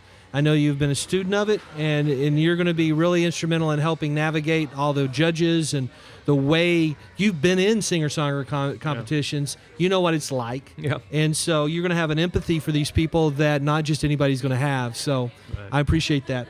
Yeah. It'll be fantastic. I'm changing gears. And one more curve being thrown at you. You have a decision to be made. All right. You can shut down the show, or you can watch Rayleigh and I play. Rayleigh came back over thinking he was going to play somebody, and I'm the one that won, and he won. So we're going to go play a game of pool. And you don't have to watch it if you want, but we might as well watch it. Yeah. Rayleigh and Matt for the championship game. Texas Big Star Live 8-Ball Showdown happening very, very soon. It's time for a Dublin. Oh, there's Todd. Todd's coming over. Yeah. Come take my seat. Hola. Here, come here. Take this. What's up? Sam, how you doing? Good to see you. What are y'all doing today? Well, we are wrapping up the show, but we've been here since, we got here early this morning, 9 or something like that. I did. Other folks got here earlier, but covering all the festivities outside, Nikki DeMaio, and just talk to our international guests that were in Germany. Oh, Germany. Cool. Yeah, and then the folks on the chat are still tuning in. Yeah. Cool deal. What you been up to? I've been clearing brush with the Bobcat, but I'm on my way to San Antonio. My mom, Dad, they don't know I'm coming, so I'm gonna stay at my brother's house tonight and meet him at church in the morning. Surprise. You're surprising them. Yeah. So I come by here to get a hot ham and cheese sandwich for him. Nice. About 4 hours from here, I guess. San Antonio is? Yeah. They live a little south, like Lavernia, which is kind of southeast of San Antonio. So. How do you spell that? Not for sure. Lavernia? It's Lavernia. Laverg. No, there's no G? There ain't no G in it. Okay, yeah. I may say it with a G. In Tennessee, there was a town near us called Laverne. Oh, Laverne. Capital L, lowercase a, capital Vergne. Laverne. No, there's no G. But very French. Probably about the same thing, just drop the G. Yeah. Lavernia. Lavernia. Was that my sandwich? Okay. I think that is your sandwich. All right. Well, anyway, I just want to come by and say hi. How much y'all bet? Yeah, they're doing the championship game right now. All right. Matt's playing Ray Lee. All right, I'm going to go over and watch it. I missed the break, but I don't know what happened. But Matt is up to bat. Taps the 5 in there. Taps the 5.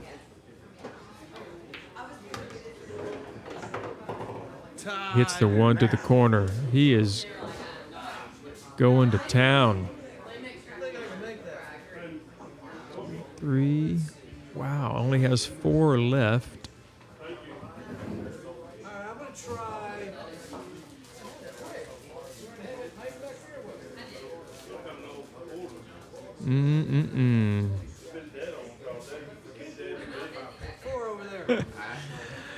Matt looking over the table, looking to find something on a combo here. 12 to the 4. Nope, it's going straight to the 3.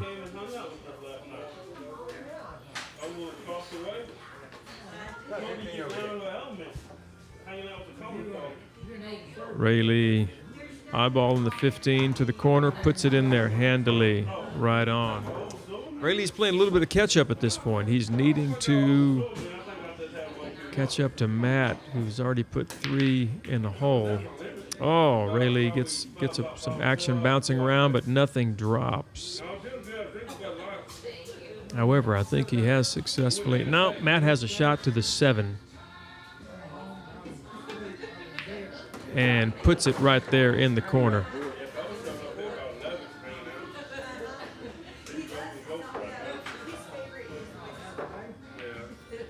On to the 4, almost drops it. So Brian. Yes. On the screen here, how she just sent me this photo. It's 10 p.m. there. Did he just take that? 10 p.m. 10 p.m. in Norway, and that's what it looks like. Still going down. It's still fishing time. You can use the topwater lure right there, Hushy. 10 o'clock at night. Wow. That's pretty wild. It's a beautiful sunset. Ooh, Matt puts that ball where it needed to go. Or maybe that was Ray Lee. Ray Lee on the 9. He called the wrong shot. Matt called the wrong shot. I did. Matt significantly in front of Ray Lee, but nothing that he can see. The 3 ball is obscured, and the 6 looks like the 8 ball is too close, so he's going to try and get the edge of the 6. Might get it into the corner. No, it's a ricochet. Oh, almost drops it into the side pocket. Ray Lee is up to bat again, looking at his options, his choices.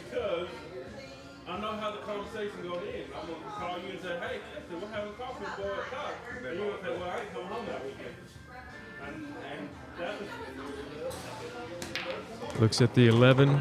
Oh, a great split. Look at that. Woo. I can tell when Ray's knocking them down. It just has a certain feel to it.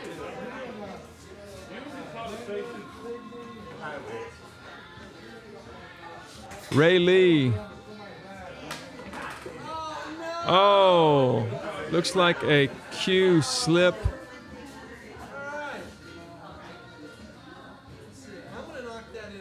Matt going for the side pocket on the 6. He taps it in. It does not drop.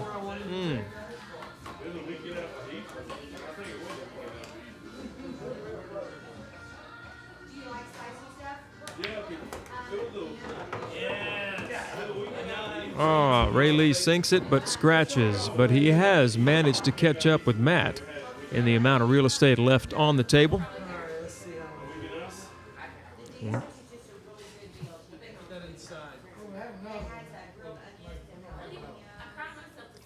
Matt looking to tap the 6 without making. There you go. Nice shot. Matt places the ball exactly where he needs it to place the three exactly where he'd like it to go, into the side pocket. And he does. And he does. Matt with the 8-ball into the side, sinks it. Matt is the Texas Big Star Live 8-ball showdown. El campeón del día. Campeón del día. Champion of the day, Matt Wallace, producer of the show. I'm Brian B. Barrett. Thank you for watching Texas Big Star Live right here from the fabulous Horny Toad Bar and Grill in downtown Cranfills Gap, Texas. Our producer, Matt, is going to walk into the shot slowly, and I'll say congratulations. I was happy just for you to say goodbye. Well, thank you very much. You'll do that. Nice job. Come back and see us next week, everybody. Thanks for watching. Thank you so much.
Well, I was told the older guy, the younger